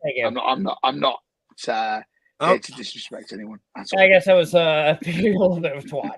So Yeah. No, it's not a twat. It's a twat. Twat. There you go. Okay. Jim Cornette says twat all the time, and it fucking does my head in. And I end up having. I'll tweet him saying, "Can you please say it right?" Just say twat. I feel like there's an American way to say it, and then there's a British but it doesn't sound as cool. I'll give it that. Yeah. If I turned to Andy and said, "Oh, you're a twat," it sounds very posh. Twat is a common kind of council saying saying you're a dick. You know what I mean? Oh yeah. But anyway, we digress. I tell you what, Keenan's gone, and we're digressing now. Yeah. So, we're dressing definitions of twat. But Todd, would you have changed the ending of the main event at Mania? Like, if you were to book it, what would you do? I think like what I would have done. I want to hit Andy's as well. Is I would have had Cody bring out like. Because it's bloodline rules. I would have had Cody bring out like Cena. Sorry. I would have done what they did at WrestleMania 4 when Hulk when Macho Man faced DiBiase. DiBiase had Andre, and then they brought out Hulk. I would have had Cena bring out guys to be like the counter to. And they did this at Kofi Mania too, to be the counter to the bloodline. I would have had Cody do that. And let it happen. Yeah, there would be skirmishes. Because at this point, the audience is trained that there's going to be a skirmish. Yeah. But in the end, then I would have had Cody hit the triple crossroads and pin him. But I would have had, like, Cody just be like, like you see the bloodline, like you have the bloodline come out, and then you have Cody maybe do something like snap his fingers, and suddenly, boom, Cena comes out. Boom, Seth comes out. Boom, Austin comes out. But again, they can meet his price.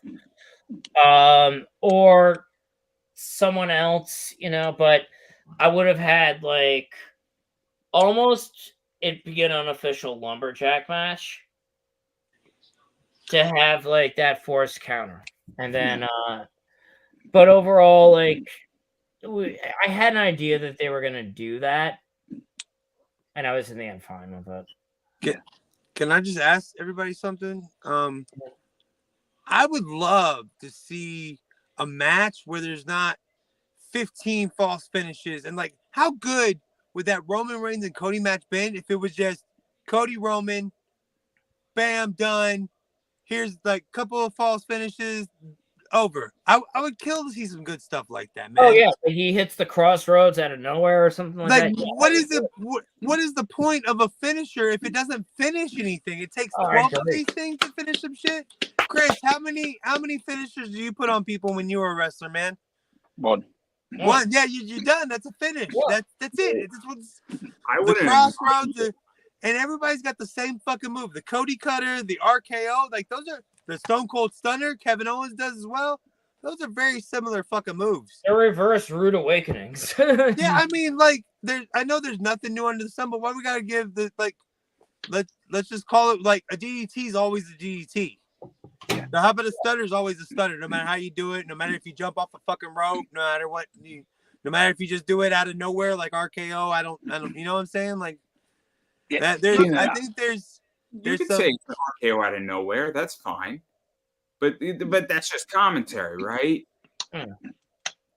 That's just to enhance the commentary. Randy Orton hits an RKO out of nowhere. It's exciting because you didn't expect the finisher in midair. Where he's gonna hit it. But then how many times does he have to hit that thing to get it? It should be like that. It's so good, it should be one time. Boom. How many stunners did Stone Cold have to hit every time to get it? Because I felt like the stunner was one time you're done. Yeah. Look at switching music. The only one that the only move that's actually protected is the one-winged angel.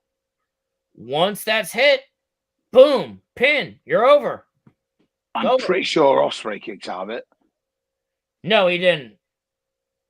Did he not? No, he didn't. In the return match against? No, Kenny kicked out of it in the match. He kicked out of his own move, which I didn't agree with that, but you know, honestly, I think that match should have ended there. So I was going to say, so that would have been a massive contradiction, because if you're protecting that move, Will should have won that with his own move, and that still protects Kenny's finish. But exactly. Going back to Keenan's point, Keenan, how many times do we see a super kick in a match? Oh my God, that Uso shit! Oh my fucking! What's the point of it now? Dude, Shawn Michaels won the world title with one super kick. So why does it need to be an early mid-match move or spot? Please, don't kick me again, please, dude. Come on, like. Well, they're not as strong as Shawn Michaels, apparently. Michaels is 5'10" and he weighs like fucking 12 pounds. Like, there we go. Fucking Wild Samoan Haiku is ashamed of these motherfuckers. He is just. I was at an indie show. I was watching an indie show a while ago, and the double down was 4 super kicks. Oh my God! And I walked out. I knew the guys who were wrestling, and I messaged them after the show. I said, "What are you doing?" Oh, it was because it was a cool spot. Have you, Chris? Can I ask you a question? Shoot. Have you been on a show where anyone's wrestled the Invisible Man? Yes. Oh my God. Oh, good. Yeah. To me, it was a guy called Madman Manson, who's a British comedic wrestler over here. He's actually fantastic. He's a very good wrestler, but he wrestled the Invisible Man on a show, and I believe it's called Southside. I can't think of the title of the show itself, and that was like 6 minutes. But this was a long time ago. I'm talking maybe 10, 12 years ago, and it was funny then. But then, I've been in matches where people use a remote control to pause somebody. I won't get involved in that shit. I mean, can I ask you an honest question? Shoot. What keeps you from being in that environment and just being just going, boom, clotheslining them, and just being fuck you. In England, wrestling is probably going to upset people, but it's too woke these days. And the amount of wrestlers, and I'm not knocking the mental health situation within people at all. I'm not. But everyone that I see on the well, I'd say 90% of the people, there's a mental health issue. Oh, I'm having a bad day today, so I don't really want to do too much in the match. I don't care. People are paying to watch you wrestle. You need to come and wrestle.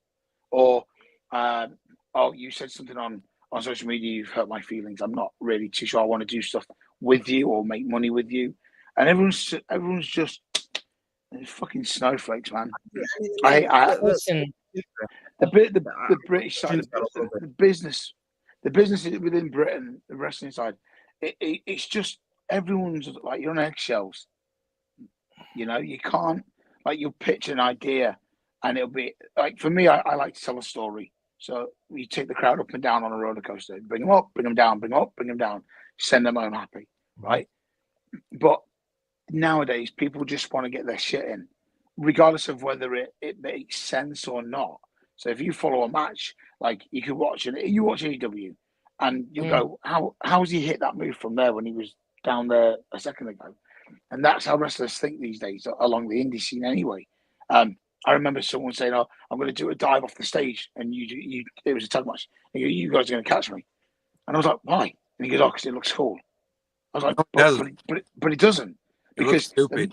The move you take before is a superplex off the top rope. So how do you get up off the mat, get all this energy, go to the other side of the arena, and jump?" Well, it's just like wrestlers. I hate the most is wrestlers, like when you got like 3 or 4, just like the 6-man tag. Wrestlers just disappear and like lay on the floor for a minute. Yeah. I think that you should, whether the camera's on you or not. Like I feel like back in the day, they would just whether you're on or not, you'd be fighting nonstop, just like extras in the background of a TV show. Yeah. You're still talking, even though nobody's paying attention to it. You're still going. Why you gotta like lay down and sleep? Like, there's a lot wrong. Because I'm sorry if I'm interrupting. No, I was going to say the only reason why they lay down, Keenan, is because they're blown up, they're tired, and they don't.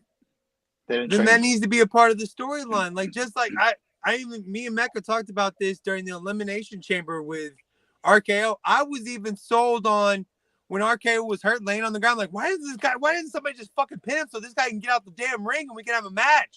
Yeah. And then at the end, I was like, oh wait, dummy. This was come on, stupid. Like I was even sold on it.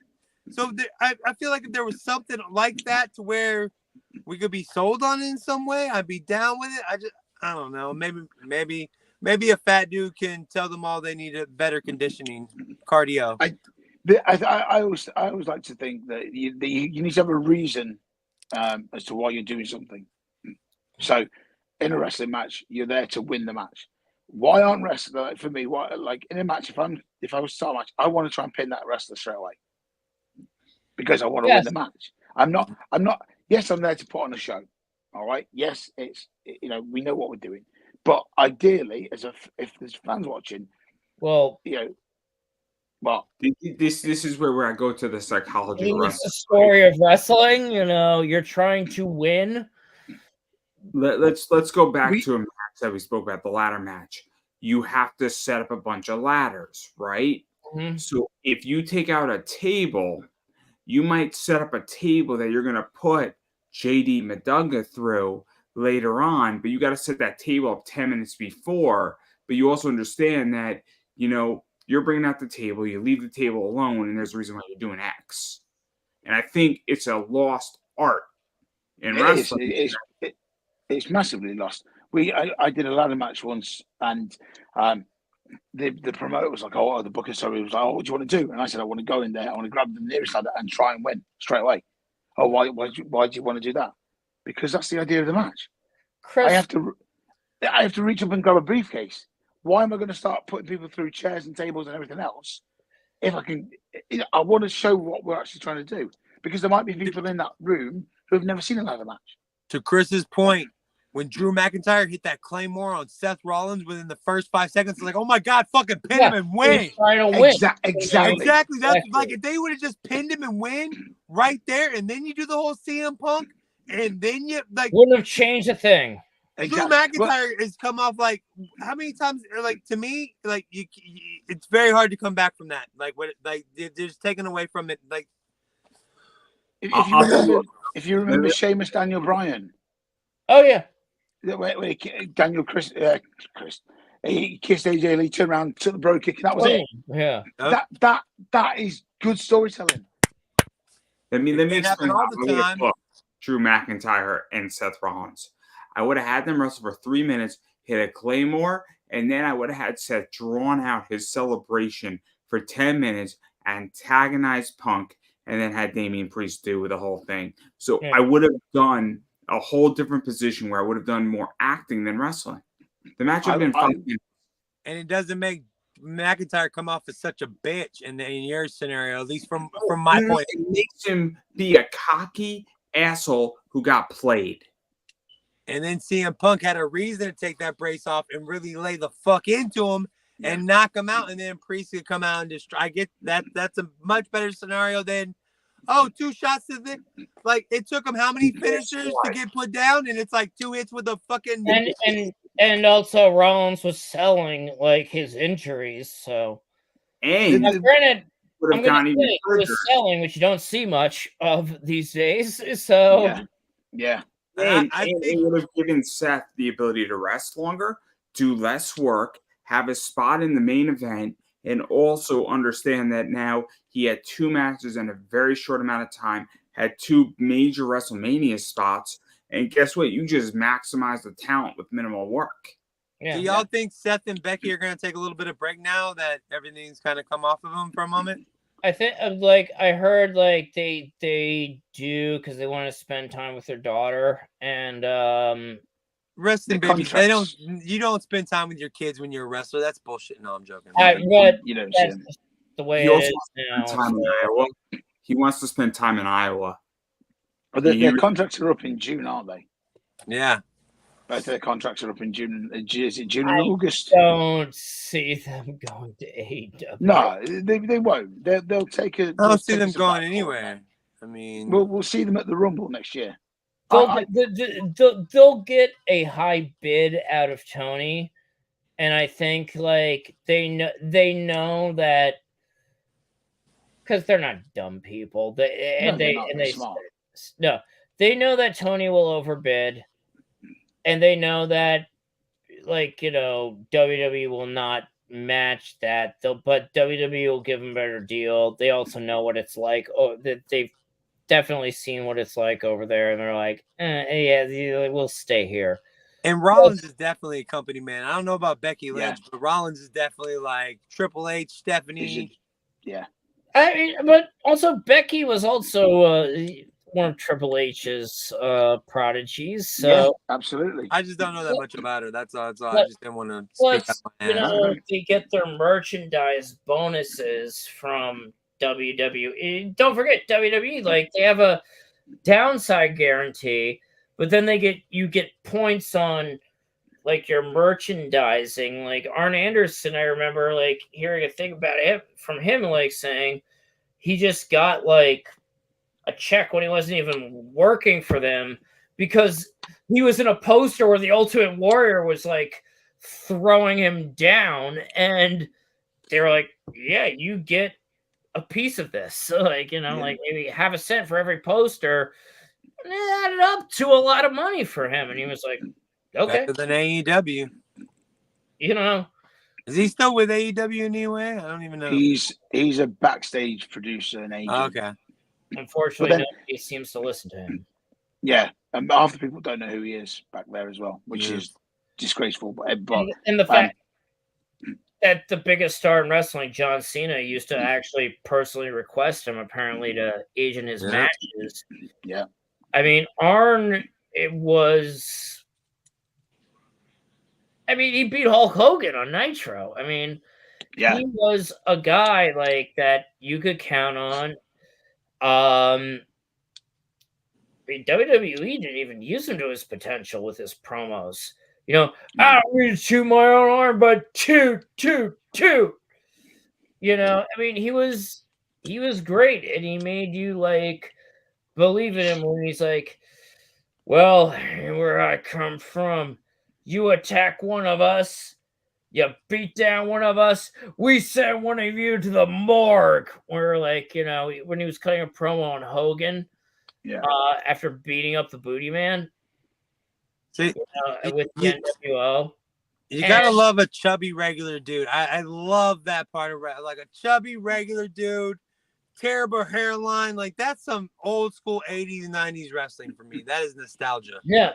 I love that. Weird, you know, and just the way with that gravely voice, he like Art Anderson, like was like, and you also couldn't wait to see like Macho Man fight him and kick his ass, you know. Yeah, those were the days. That's what I miss. I think WWE's on the right track. I think Triple H is a great leader for them. He knows wrestling. He's been a part of the wrestling business forever. I see good things. This was one of the better WrestleManias. You could definitely tell Vince was no longer involved. You could tell it was a little bit different. Yeah. Hell, the fact that they even said, I love pro wrestling. Yes. Alone. And you know that if Vince is watching, you're probably hearing in Stanford echoing throughout the counties, sports entertainment. Well, I can tell you that Vince, so for those who don't know, Vince just sold $300 million worth of shares, which means that his stake in TKO is down below 5%, which is the correct, meaning that with stocks, if you have 5% or more, it's actually reported when you sell it. And his stake is at 4.97 right now, which means that we won't know if he sells any more shares. And in the last probably 8 months, I think he sold $1.5 billion worth of shares. And what's even crazier is that TKO / Endeavor they bought his shares back and they're retiring those shares as a stock buyback. So clearly TKO wants more control. They want more power. I think they just want rid of Vince. You need to have a little bit of stocked up money when you're headed to Epstein Island, I think. So you want to have as much money as you can when you head there to shit on women's foreheads. It's the new steroid trial. So the point is that it's smart that they are retiring those shares. They want more control, and they want basically to protect their brand, and they want Vince as far out of this company as humanly possible. Oh, I mean, who wouldn't? I mean, I heard like my father's a banker, so and he understands like these things, and my dad was like, "Yeah, Vince is gone." When that acquisition happened, it was only a matter of time. And you know, if it wasn't for whatever for shitting on women's heads, they would have, because he was going to try to bully his way into being in control, and Ari Emanuel would have been like, no. Actually, Ari Emanuel, apparently with creative, he was getting like, apparently they were complaining like, saying like, yeah, we're getting constant phone calls from Vince to change the show. And Ari was like, yeah, you're off of this. You know, you're done. You're gone. We need you over here. And then, well, we all know what happened next. Look, I mean, but to Endeavor and TKO's credit, they made Vince a lot of money. And did. And so, I mean, it's just business, but I think Vince is done with wrestling, and I think that he's taking his money and he's going home. He's like, I did what I wanted to do, and you know, good on him. A lot of money. I don't think he's happy about anything. You're making it sound like, I did what I needed to do. I'm out. I think he's forced out. And I think that Vince has been a problematic figure since he started in the wrestling business. So of course, once he gets bought out, they're gonna push him out, not just for reasons like, oh, we need control, but for reasons like we don't want to get canceled. Like Vince has just been on the only reason he wasn't canceled because he paid hush money. Exactly. Well, he also owned the company. Well, So yeah, exactly. Like, how can you get in trouble if you? It's like you're in charge. I can't get canceled for anything I say on my podcast for what I do because it's my podcast. I don't owe anybody anything. At I the can get other same time, advertisements. here's the thing about Vince, and this is like the whole thing about him was he was a notorious workaholic. He just lived, eat, breathed, shat WWE On women's foreheads. Well, Sorry, I was just joking. My bad. yeah, I know, He but probably did. yeah. I just shit WWE on your forehead, baby. His life. They were like, he doesn't take vacations. He doesn't go to, like, you saw like the picture of him at a UFC fight, and he just was like, He looked you saw old. him like with Dave Chappelle being like he didn't want to be there. He lived this company. Well, when he's almost like it's almost like being the president of the United States. You don't need a vacation from a dream. Like, I bet you This like was his dream. I mean, yeah, like, everybody's bending over in front of him. You have beautiful women that just love you.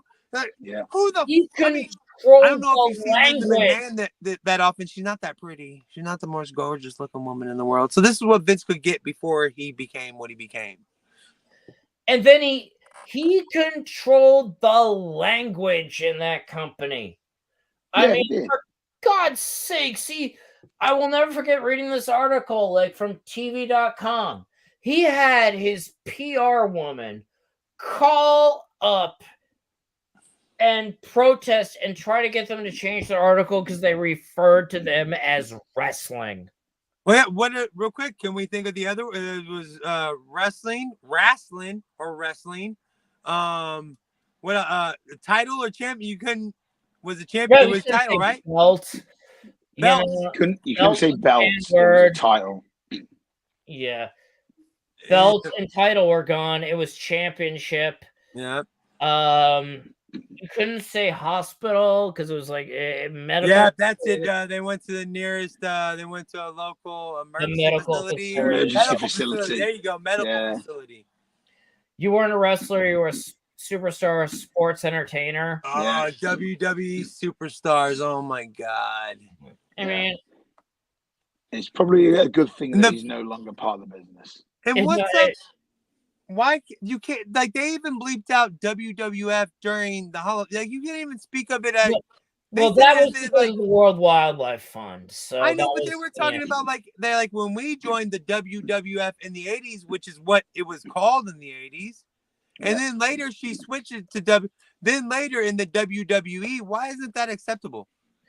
It was because of the whole thing with the World Wildlife Fund. Apparently, every time, whatever the lawsuit was, when they used WWF, they had to now, from that point forward, give the WWF an actual like fee or something like that for using the name. It's like a royalty for using the same three letters.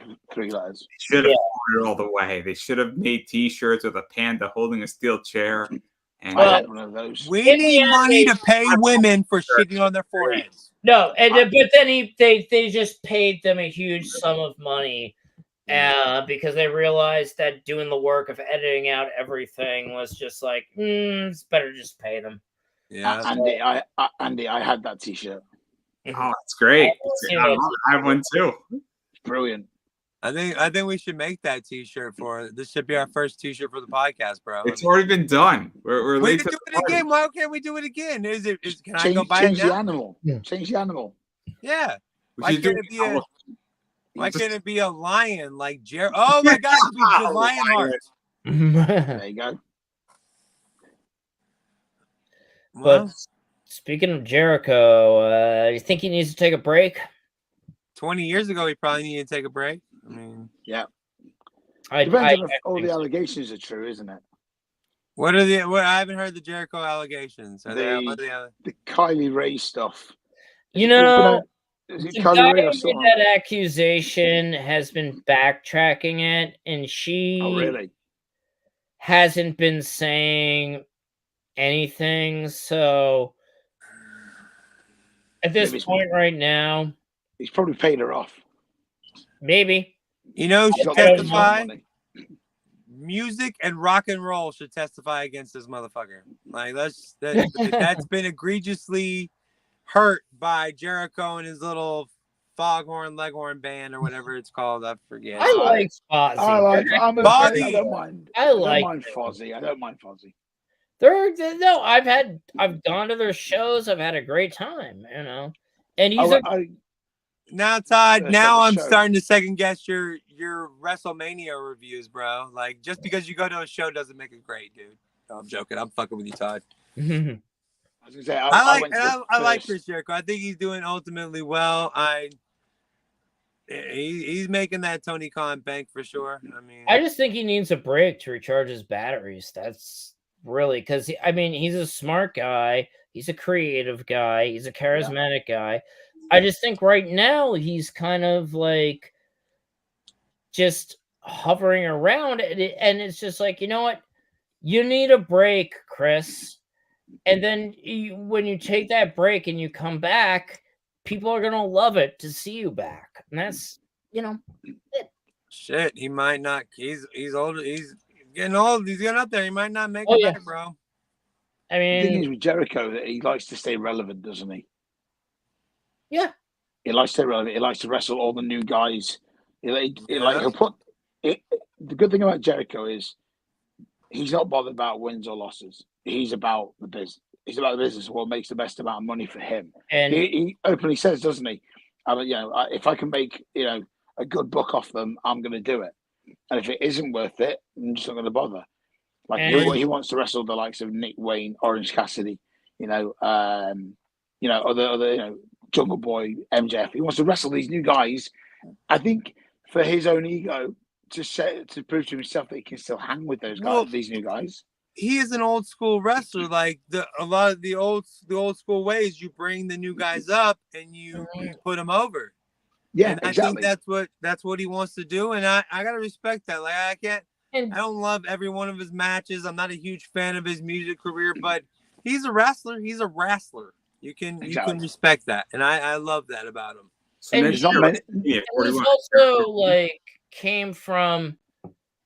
Let's just face his career. Let's look at his career. He was up in Canada in Stampede. He was down in Mexico. Went to Japan. Went to went to ECW. Went to WCW. WCW. He went to ECW in his WCW career, right? He went to ECW before WCW. And wasn't he went back to ECW with WCW? That I don't know. I think he went straight from WCW to WWE. Yeah, that's what I thought. I don't think he went to WCW had like a WWE, but that much. Yeah, but because once they went down the cruiserweight route, I thought he was getting paid by WCW to be in ECW. No, I think that was Pillman. Yeah, that's what I thought. That was Pillman because he was trying to get a better deal, and supposedly Bischoff says, "All right, I'll exclude you. Go get better money because I can't pay you right now. Go make yourself a name and then come back and I'll be able to pay you more." Supposedly, I don't know what's true about that. That was a weird, convoluted thing, and I'm like, what is the logic behind this? Especially when with Pillman, Ric Flair, he was contending with Ric Flair. He was contending with Arn Anderson. He was before Hogan came in, like the Hollywood Blondes. Pillman was a good fucking team. I would kill to see if they could have came back together in the WWE. Whatever. Oh, if Pillman was still alive with the Attitude Era, him with Rock, with Austin. That voice. You don't know me.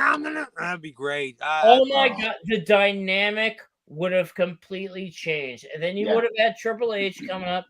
Then they would have gotten Kurt Angle. Can you imagine how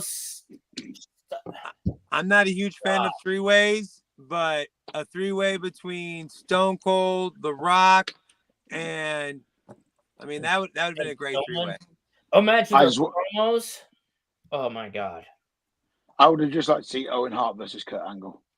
That'd have been good Oh, fucking that'd have been great. too. Did we talk about the Logan Paul 3-way and all that? No.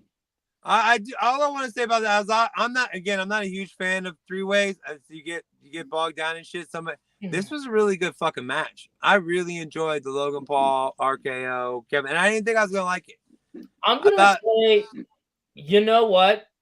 He puts in the work to get himself to be able to do those. Thank you for appreciating Kevin Owens. No, no KO, yes, but Logan Paul, he really does try. I've made this argument where I think WWE paying Logan Paul $5 million is pennies of what Logan Paul should be paid at the WWE, because I don't think Logan Paul.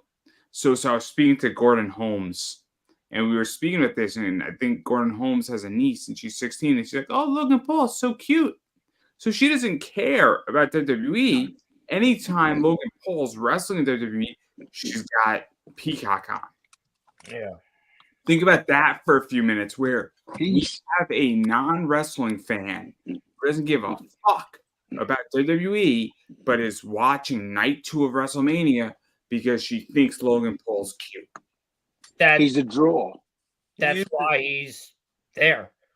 And that's why they put his company brand in the middle of the ring, which I didn't mind as much as I thought I did.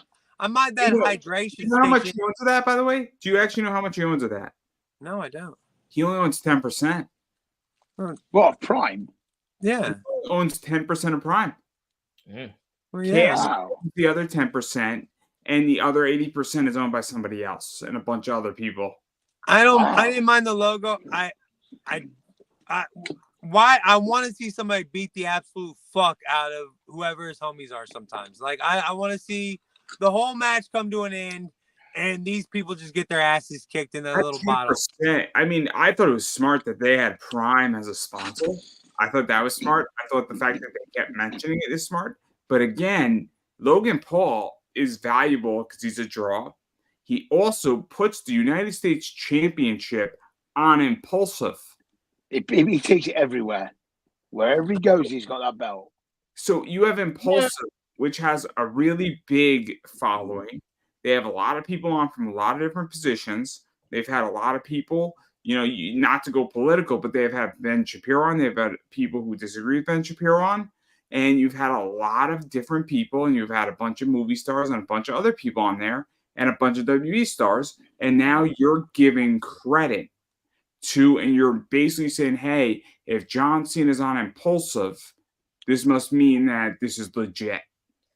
And that's what makes it great for Logan Paul and WWE. And for Logan Paul, he's a fan. They showed him watching the Cody match and being intrigued. And honestly, from an athletic standpoint, he's put in the work. So he's not I agree, and also from a media standpoint, he has access to a lot of people now. Yeah. 2 minutes, guys. Yeah, I mean, I like all that. I get all that. He's an asset to the company. I think it goes both ways for the company and for Logan Paul, because Logan Paul gets access to a whole different, genre of fans that come over to his side, And I mean, this type of stuff that he already does already plays into that WWE mentality. I was not a Logan Paul fan. I'm the first person. I thought Logan Paul was a cash grab. And he I really didn't even know who he was. Didn't really. Let me put it this way: I saw a few things with Logan Paul. So I saw the Ben Shapiro interview, and the reason why I saw it is that Logan Paul's mind was blown by Ben, and not to get political, but Ben was making some points that Logan just didn't know how to respond to, and it wasn't a good look for Logan because Logan was unprepared. And Mike, his co-host, was way more prepared than Logan was. Mm-hmm. And it's not a knock on Logan. It's that I've done interviews where I've not been prepared, without a doubt. And it's not Ben Shapiro's also a prepared guy. He very much so. I had an interview with Pat Shannon, and I was not ready for that interview. And it wasn't a bad interview, but it wasn't a good moment as far as an interview for me. So I'm the first person to say I get where Logan Paul is, and I'm not Logan Paul by any stretch. And I'm not at that level, but it could happen to somebody who's small, it could happen to somebody who's big. So my point though is that that's how I got into Logan Paul. And I'm like, and I watched 2 or 3, and I'm like, I'm neither here nor there. Wasn't a fan of his YouTube movie, whatever that was. Was like, okay, it's okay, but I get it. No problem. But then when he first came out into WWE, I'm like, oh, it's Logan fucking Paul. I get why they're doing it, but this is about money. And then when he started putting on great matches with Seth Rollins, and he came in with the zip line and also some other stuff with the CryptoZoo stuff, I'm like, Logan Paul's got some deep secrets and some problems, but I have a different opinion about him. Where I have a favorable opinion about him 3 years into WWE land with Logan Paul. When he like got in the ring and I was watching, I'm like, whoa! I'm like, man, this guy has put in the effort to do well. Like his stuff with Ricochet, his stuff on the ropes, and I'm like, with the Miz, yeah, the stuff with the Miz. And you know what? He leans into the fact that people hate him carrying that belt. So he he leans into that aspect. But in the ring, he's not bad. No, he's showing good stuff. I like everything he's been doing. No, I was pleasantly impressed by him. I think he's a part of the next generation. Like he might be, him and a couple other wrestlers. Like I said, there's a lot of potential there, and definitely Logan Paul has gotten, because of his status and everything, he gets kind of a red carpet. He's not regular though. That's the thing. What? He's not going to be a regular though. No, he's not gonna stick around forever. I mean, how long do you think he's gonna be around for, Andrew? Because I know he's gonna do his thing, go away, then come back, do his thing, go away. Anyways, like a territory guy. He's gonna be here for like 2 years, 2 to 3 years more. I really do, because it's beneficial to him right now.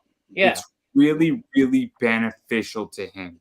And how quick will he run away as soon as it's not beneficial? Well, here's the thing: he's not on TV every week. Yep. He doesn't wrestle every week. He doesn't even need to be on TV. He has his own fucking station on YouTube. Okay, so he doesn't need the media component of it. He needs that title belt.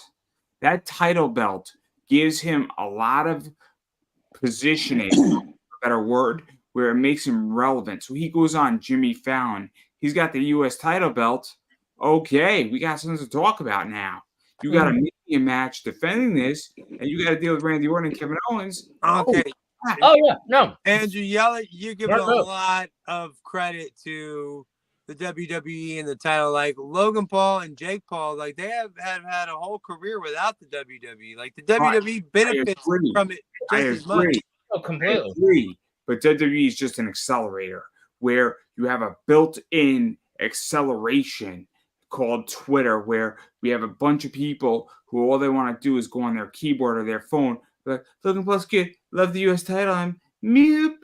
And then they put a little smiley face, heart Logan Paul, and then WWE gets that freaking click for dirt cheap pennies, if not free or negative money. That's what it is. It's a social media acquisition cost. And I'm really interested in this. And you and me spoke about this. This is the whole YouTube poll shit we're doing.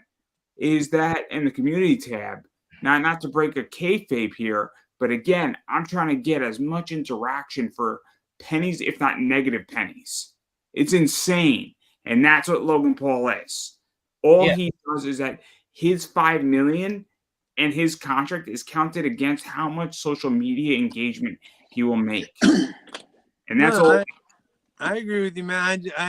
He is an asset. He does bring something to the company. But I'm just saying, as soon as, like Todd said, he's not a forever guy. I think 2 or 3 years is very overshooting it.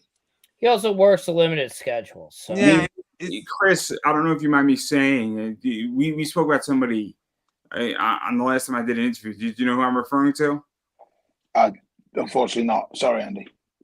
I'm trying to figure out a code word. Pineapple. She was in NXT, and she got an interesting nickname in NXT. Just say the name. It's cool. I can't think of who it is. Nobody's watching us. I mean, are you willing to deal with the consequences? Is my question to you. Am I willing to deal with the consequences?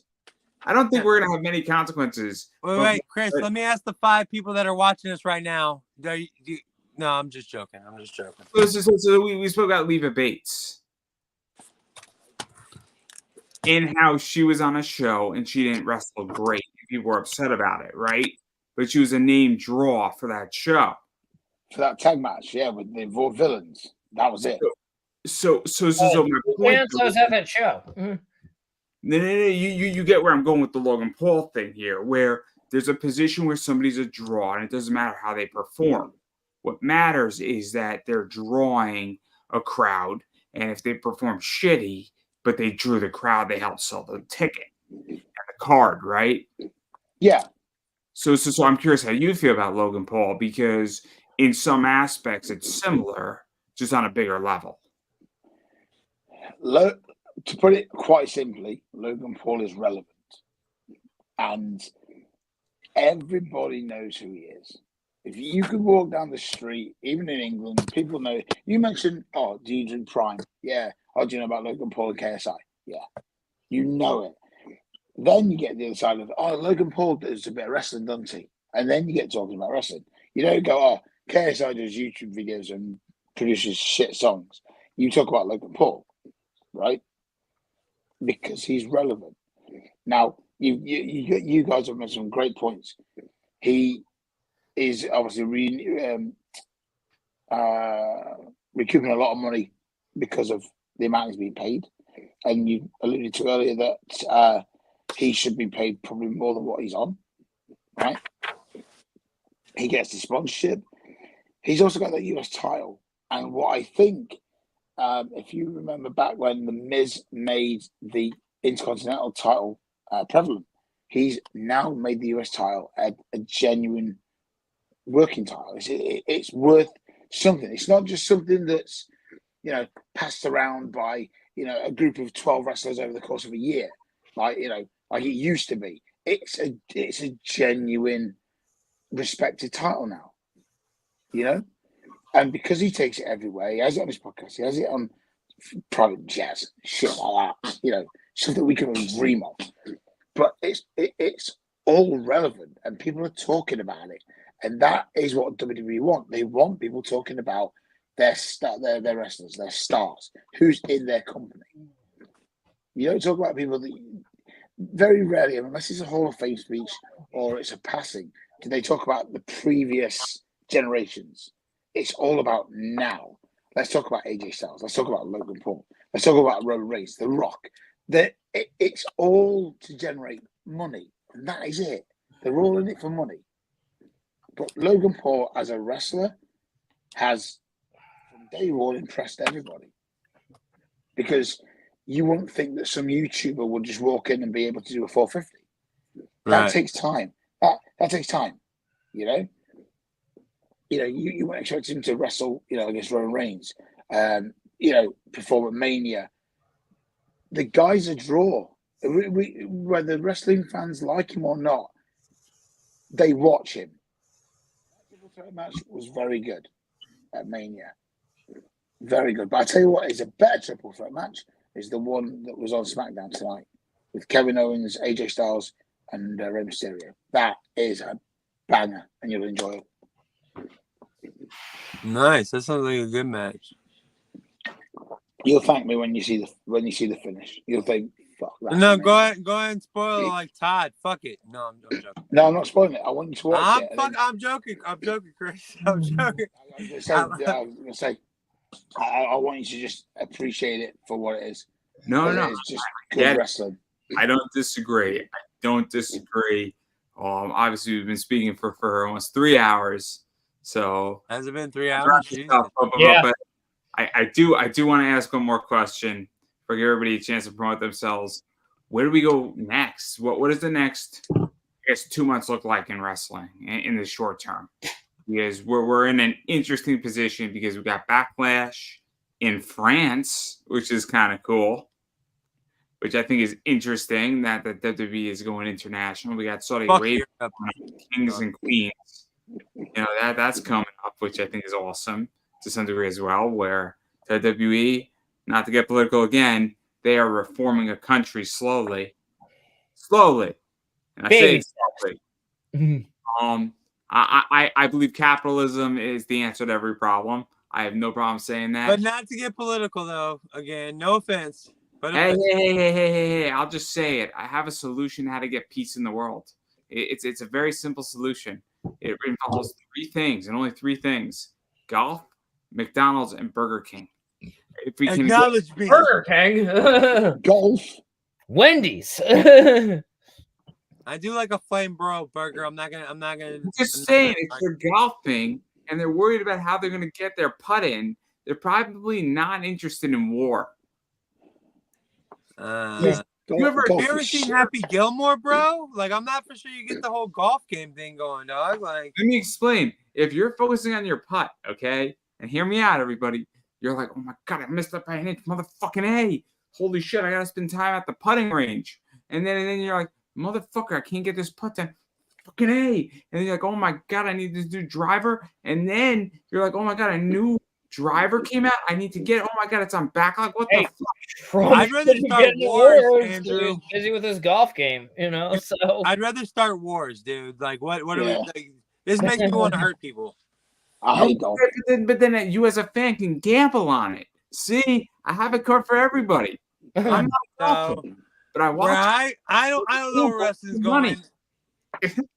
I do know that on the Monday, I did not need The Rock coming out on Monday giving Cody Rhodes his flowers and say, I'm coming back for you. You need 36 minutes? You didn't need that was stupid. That was stupid. Like it was commercial free. Yeah, great. Like, I was hoping for a commercial. I needed to see about some cereal or some shit. Like, fill it with wrestling. This was bullshit. We don't need. Muhammad Ali's wife. Well, Cody, I want to tell you, you did good last night. Even though I'm proud of you, you did. But I'm gonna leave for a little bit because I make millions of dollars other places. But when I come back, I'm gonna fight you. Shut the fuck up, dude. Like, it was so aggravating. Like, if I was Cody, I'd be like, no, we're gonna do it right now, bitch. That would have been that. I would have loved that. Just all of a sudden, Cody starts trading it with Rock right there.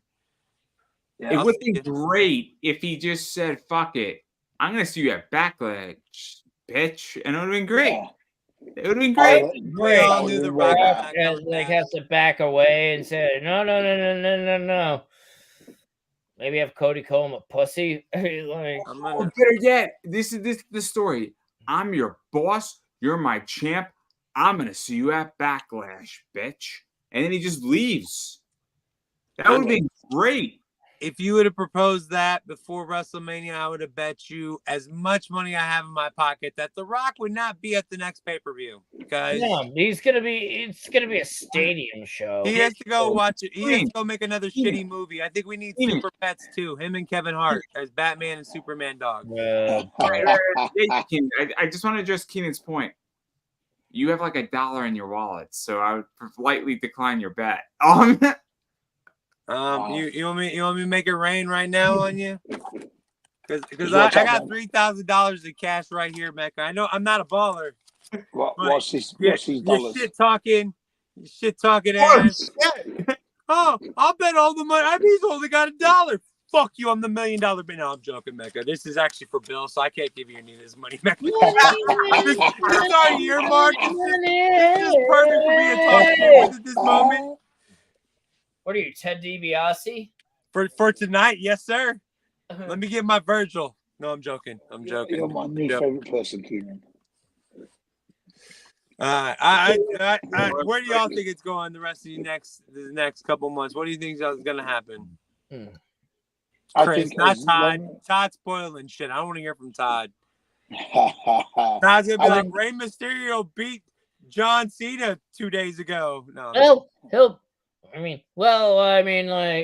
All I see, and I was gonna do a Russo scenario and put in a bunch. He's gonna come out like Johnny Carson and do the Storak thing. Yeah. I see right now Cody and Orton, I think would be a good combination.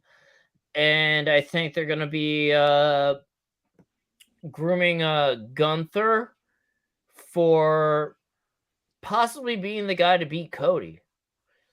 So that's what I see happening like right now. Obviously, they're going to be saving Punk for McIntyre and then Rollins. So those matches are already ready. But big ones is, and I think too, I think Cody needs to beat. I mean, like with Orton, I think Cody. There's a story there. Orton was his mentor. And Randy can take the loss, and it really wouldn't hurt him. Real quick, y'all are all like wrestling savants. I think. How many times has Drew McIntyre held the belt, but for like how many days? Has it been like 2 weeks altogether? Did he have a? He's the one that won the belt in front of nobody. Yeah, he had a substantial run during the pandemic era. And then he won it again, I think, but he only held it for like a short amount of time. And then he got another belt and lost it to Damian Priest.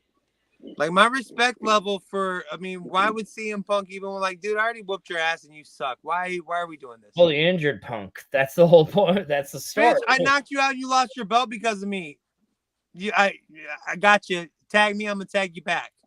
No, well, you're so pissed. That's my receipt. Drew McIntyre got his receipt from CM Punk.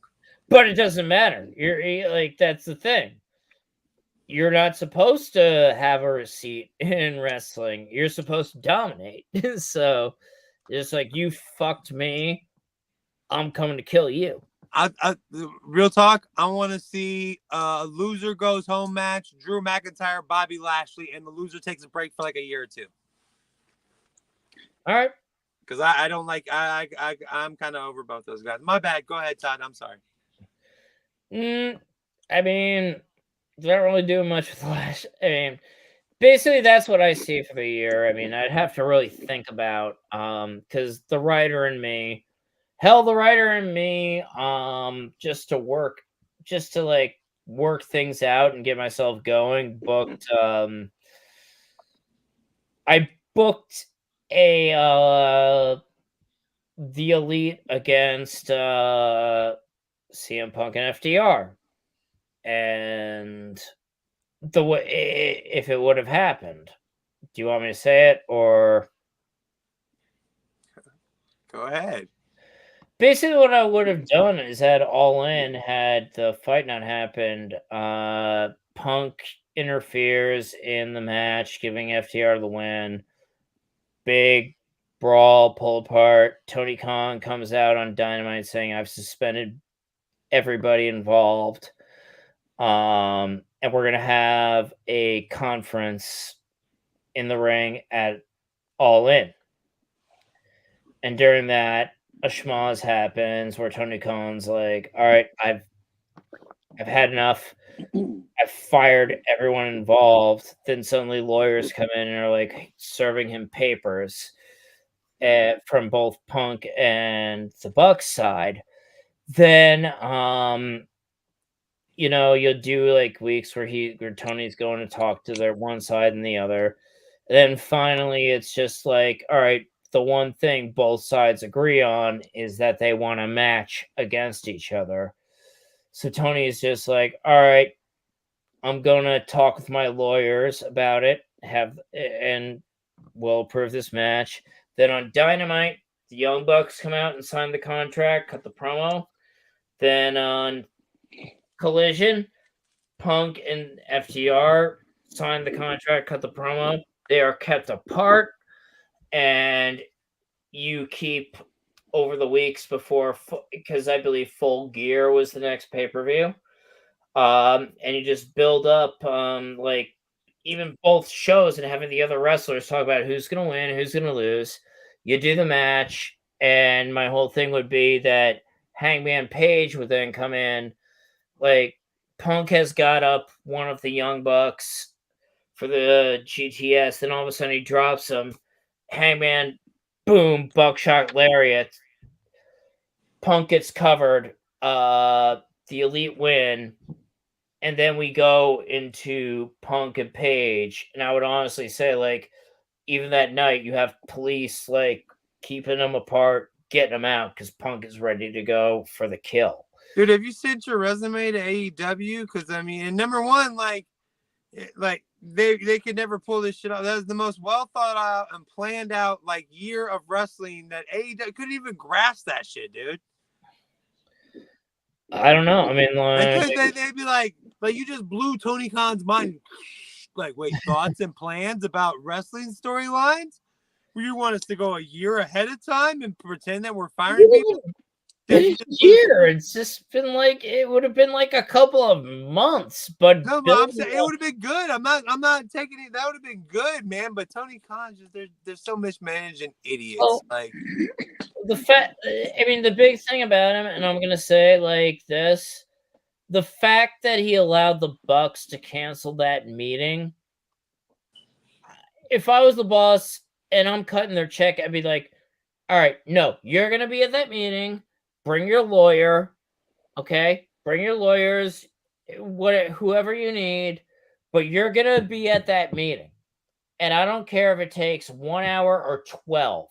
We are going to or 48. We are going to hash this out. This is going to end.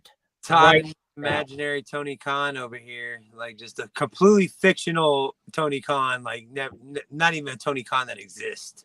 Yeah, I mean, this is a Tony Khan he built up in that story that he just told us. Like, there's the storyline. Yeah. There's a Tony Khan should have a storyline written about it. He might be a better boss. I mean, right. What do you think, Chris? What can we expect coming up in WWE? WWE, I think they're going to go down the route of Sami Zayn and Chad Gable at some point. There was obviously that backstage moment where he said, "You're a new one. Like, if you win." That I think could go a good couple of months, maybe up until SummerSlam. I think they're going to rest Gunther for a while. We've seen him. You got to realize the guys that all lost titles, we've seen them every week, and we need a rest. They need a rest. Champions, all of them. Yeah, exactly. So I don't want to see Becky Lynch on TV, even though obviously she didn't win. I don't want to see Seth Rollins. I don't want to see Roman Reigns. If Reigns is on, as maybe he's just a bit part of character, but I don't want to see him wrestle. Bloodline story is going to get if the signees that they're talking about come true. It's kind of an evolve from the Usos to the Fatus, which will be pretty cool. But like Cody, I think doesn't need. For me, Cody needs just random contenders leading to SummerSlam when they change to Netflix and MJF comes out. Because with Netflix, it goes 18. And you can't have MJF on Peacock as MJF. And that, for me, that's when they'll either announce him if they sign him, or obviously I hope he doesn't go back to AEW. I think he's wasted. But I think that will be the big thing at SummerSlam. As soon as they go to Netflix and they're like, guys, 18, it's kind of everything goes. That's when MJF turns up. You know, I think that there was a key point at Mania night 2 where they could have introduced MJF when I I thought the celebrations went on way too long. But about you guys, but okay, you've held the title up, great. Okay, we get it. You're the champion. There was a moment when everyone left the ring, and Bruce Pritchard pointed to Cody. He was like, "Go to that corner to kind of celebrate." And I was sitting on the edge of my seat. I really hope MJF's music hits and he walks out just onto the stage, just to steal that thunder, just to say, like, "Do you remember who I am?" Yeah, see, I took a different position than you, and I hate to interrupt you, but you mentioned it before, where I wanted to see MJF help Cody win. That has to be, for me, the feud going forward. If he was to sign, Hear me out on this one, right? Shoot, go for it. So MJF cost Cody the belt in AEW. So we talk about completing the story, right? Yeah. So now it would have been Cody owes MJF a title shot, and that would have been somewhere down the line at SummerSlam, and then you do Rock versus Cody at Survivor Series. That's how I would have put that out. And hear me out. I understand where you're going, but I think it would have been very cool because now you don't have MJF necessarily directly as the villain, but you have this friendship, you have this brothership, and you have almost sort of like a gold dust and what they did with AEW that goes sour. But you know MJF is a traitor, but he helped defeat the Bloodline, and then you create a new enemy while Bloodline 2.0 gets figured out. And it would have helped over. That would be my thought process. MJ, I'm just going to say for all of you, MJF in WWE, gold. Yeah. Because they know they're gonna take what he does and they're gonna know how to amplify the positives and hide the negatives. And the whole theory for me is that I would have created a Judas situation where it's almost like Cody is, for lack of not to get too biblical, and I hope I won't offend anybody, Cody would be this Jesus Messiah level thing for this era, and then MJF, and he would have made a deal essentially with MJF, and then MJF would be Judas because MJF. He's definitely Judas. You know, this is where this gets very biblical. Where it's already been biblical, dude. I hate to break it to you, man. Judas and Jesus. I think everybody knows that Judas and Jesus is kind of like it's overplayed in wrestling. Storytelling thing. I mean, even if I know it has religious significance, but that's in terms of like story. But because once again, the big source for stories is the Bible. But my point is that the question then becomes with this MJF Cody position that when is MJF going to turn? Oh, yeah. And is he going to turn at Backlash? Is he going to turn at Money in the Bank? Is it that the Great American Bash? Or is it a random Monday night? And now I'm interested when this turn is going to happen because we know it's going to happen. But is it going to, maybe they're at NXT and it happens to turn. Because we know that MJF got Cody his title. So he owes him, but Cody knows MJF is going to screw him. Oh, and I think like the big thing would be when Cody when MJF goes to screw him, Cody just grabs his arm and just be like, yeah, I know what you're about to do. But that would be my position because now we can deal with the Bloodline 2.0 and then they can come back and now you're actually figuring out how to figure out a bunch of stories versus getting Rock versus Cody because I don't give a shit about Rock versus Cody. I want MJF versus Cody at SummerSlam. Do you think we'll all be disappointed if MJF re-signs with AEW? I will be. I will honestly be. I won't. I won't care. You okay? Our podcast is over, Keenan.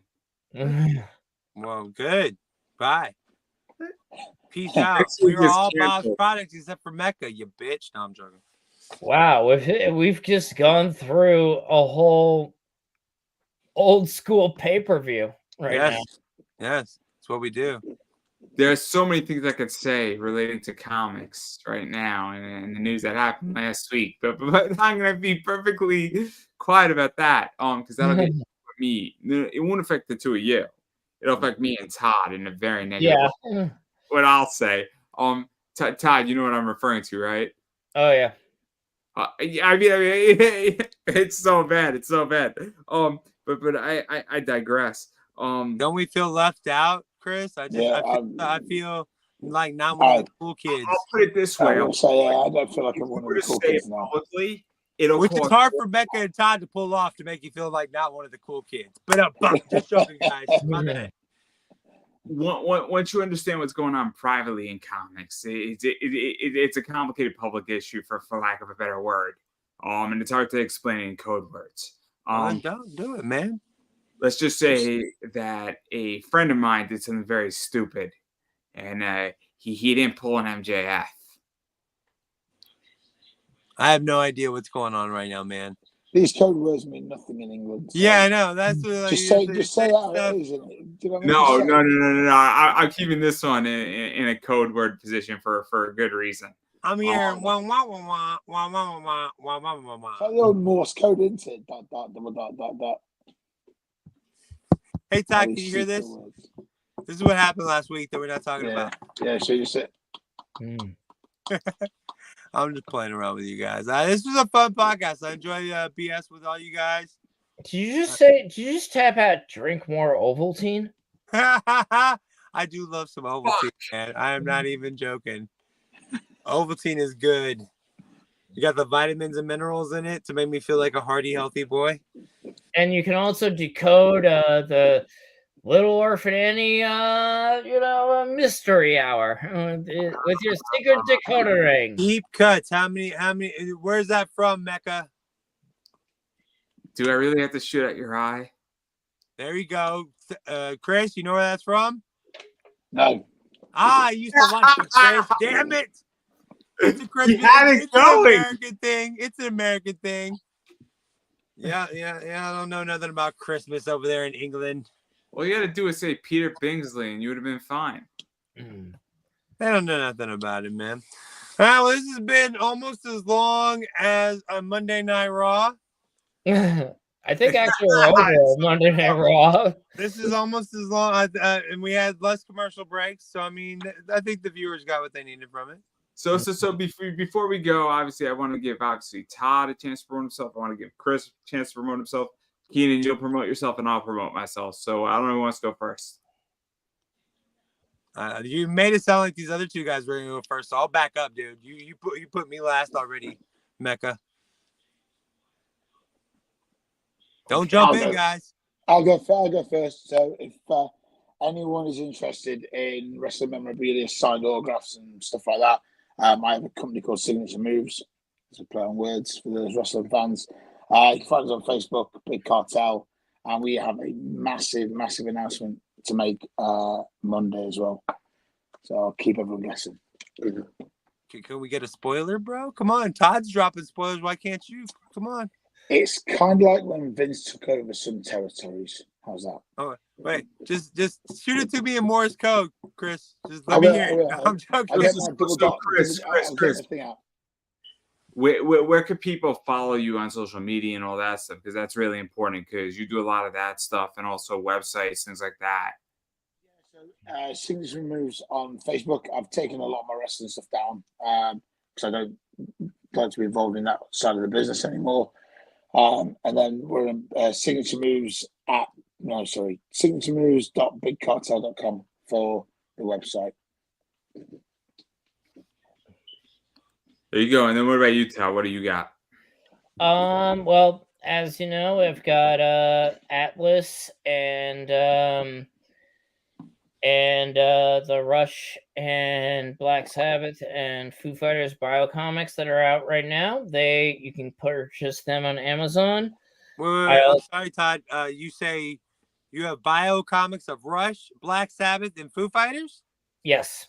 Holy shit, Todd! Why didn't we start? Fuck wrestling! Why didn't we start with this, bro? You buried the lead.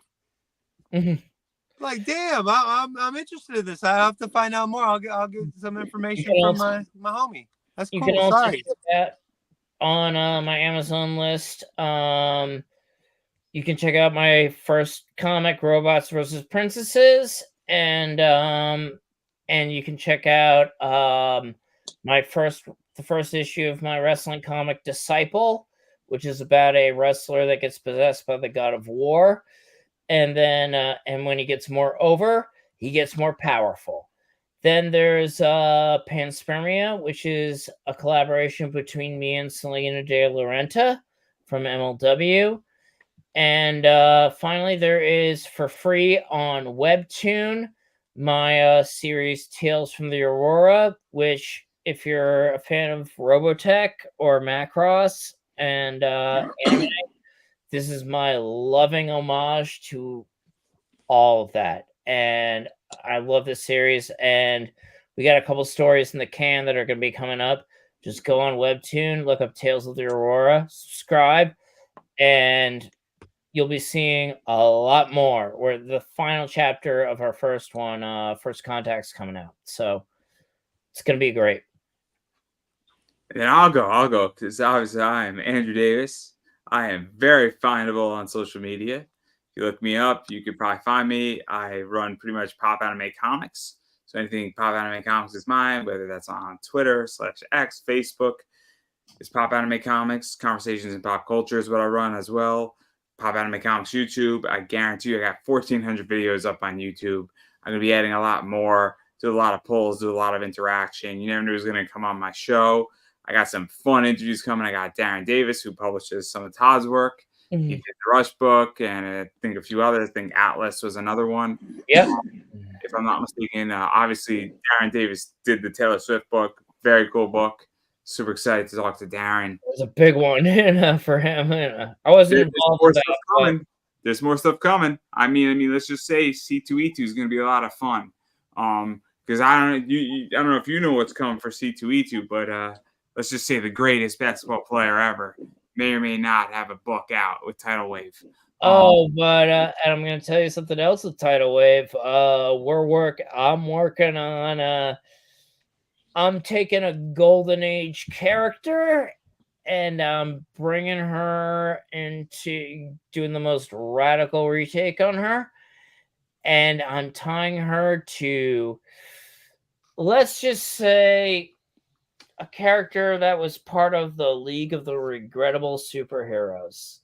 But I'm going to tell you, those heroes are going to get a new coat of paint. And they're going to be big. So, there you go. Obviously, a lot of stuff with Tidal Wave. And me and Darren are going to have a good conversation. But more importantly, I'm also on eBay. And this is what I got on eBay. My lovely little elf. If you would like to buy some comics and collectibles, come shop with us on eBay. Pop Anime Comics Collectibles. I promise you that I will deliver you some awesome things. I apparently have this card, but I can't see it. I can't see it. And the people I'm selling to, they can't see it either. And it's a problem. And we all are very confused. I can see a bald spot. There you go. Maybe that's that. And then I also sell a lot of books like this and this. So I have all 15 of those. I have all 15 of these. And I got some other stuff coming down the pike. So that's everything I got going on. And come subscribe to me on YouTube, because I will assure you one thing. I may or may not make you smarter, but I will entertain you. What do you got, Keenan? I'm happy to be following the titties. That's an easy follow. It's real good. Well, remember, we are all Bob's products, even Mecca. Come visit us on YouTube channel. I am Bob's products. That's for sure. What? I am Bob's products. Yeah, as long as we let you in, motherfucker. Like, quit. You keep. No, I'm joking. Come visit us at Bob's Product YouTube channel. We celebrate everything 90s, from comedy, music, TV, movies. And every Friday we started talking about wrestling. I'm surprised that I got a lot of wrestling fans on my channel. Huh? Talk about the 90s. That was my elementary school year. I am an 80s. Just be contact. You already won. Yeah. You already won tonight. Todd seems like he's because I'm an 80s baby, 90s boomer. I talk everything 90s. We are the next big thing. So I got a pretty good little following there. So we're doing shit. We're doing it up big. But look for us every Friday. Again, look for Bob's Product. You can be a part of Bob's Product too. We do quizzes. We do talking. We're called the Master Debaters. I'm almost done. No. All right. I'll see y'all later. All right, guys? See ya. All right, everybody. I believe that is a wrap. Peace. Peace.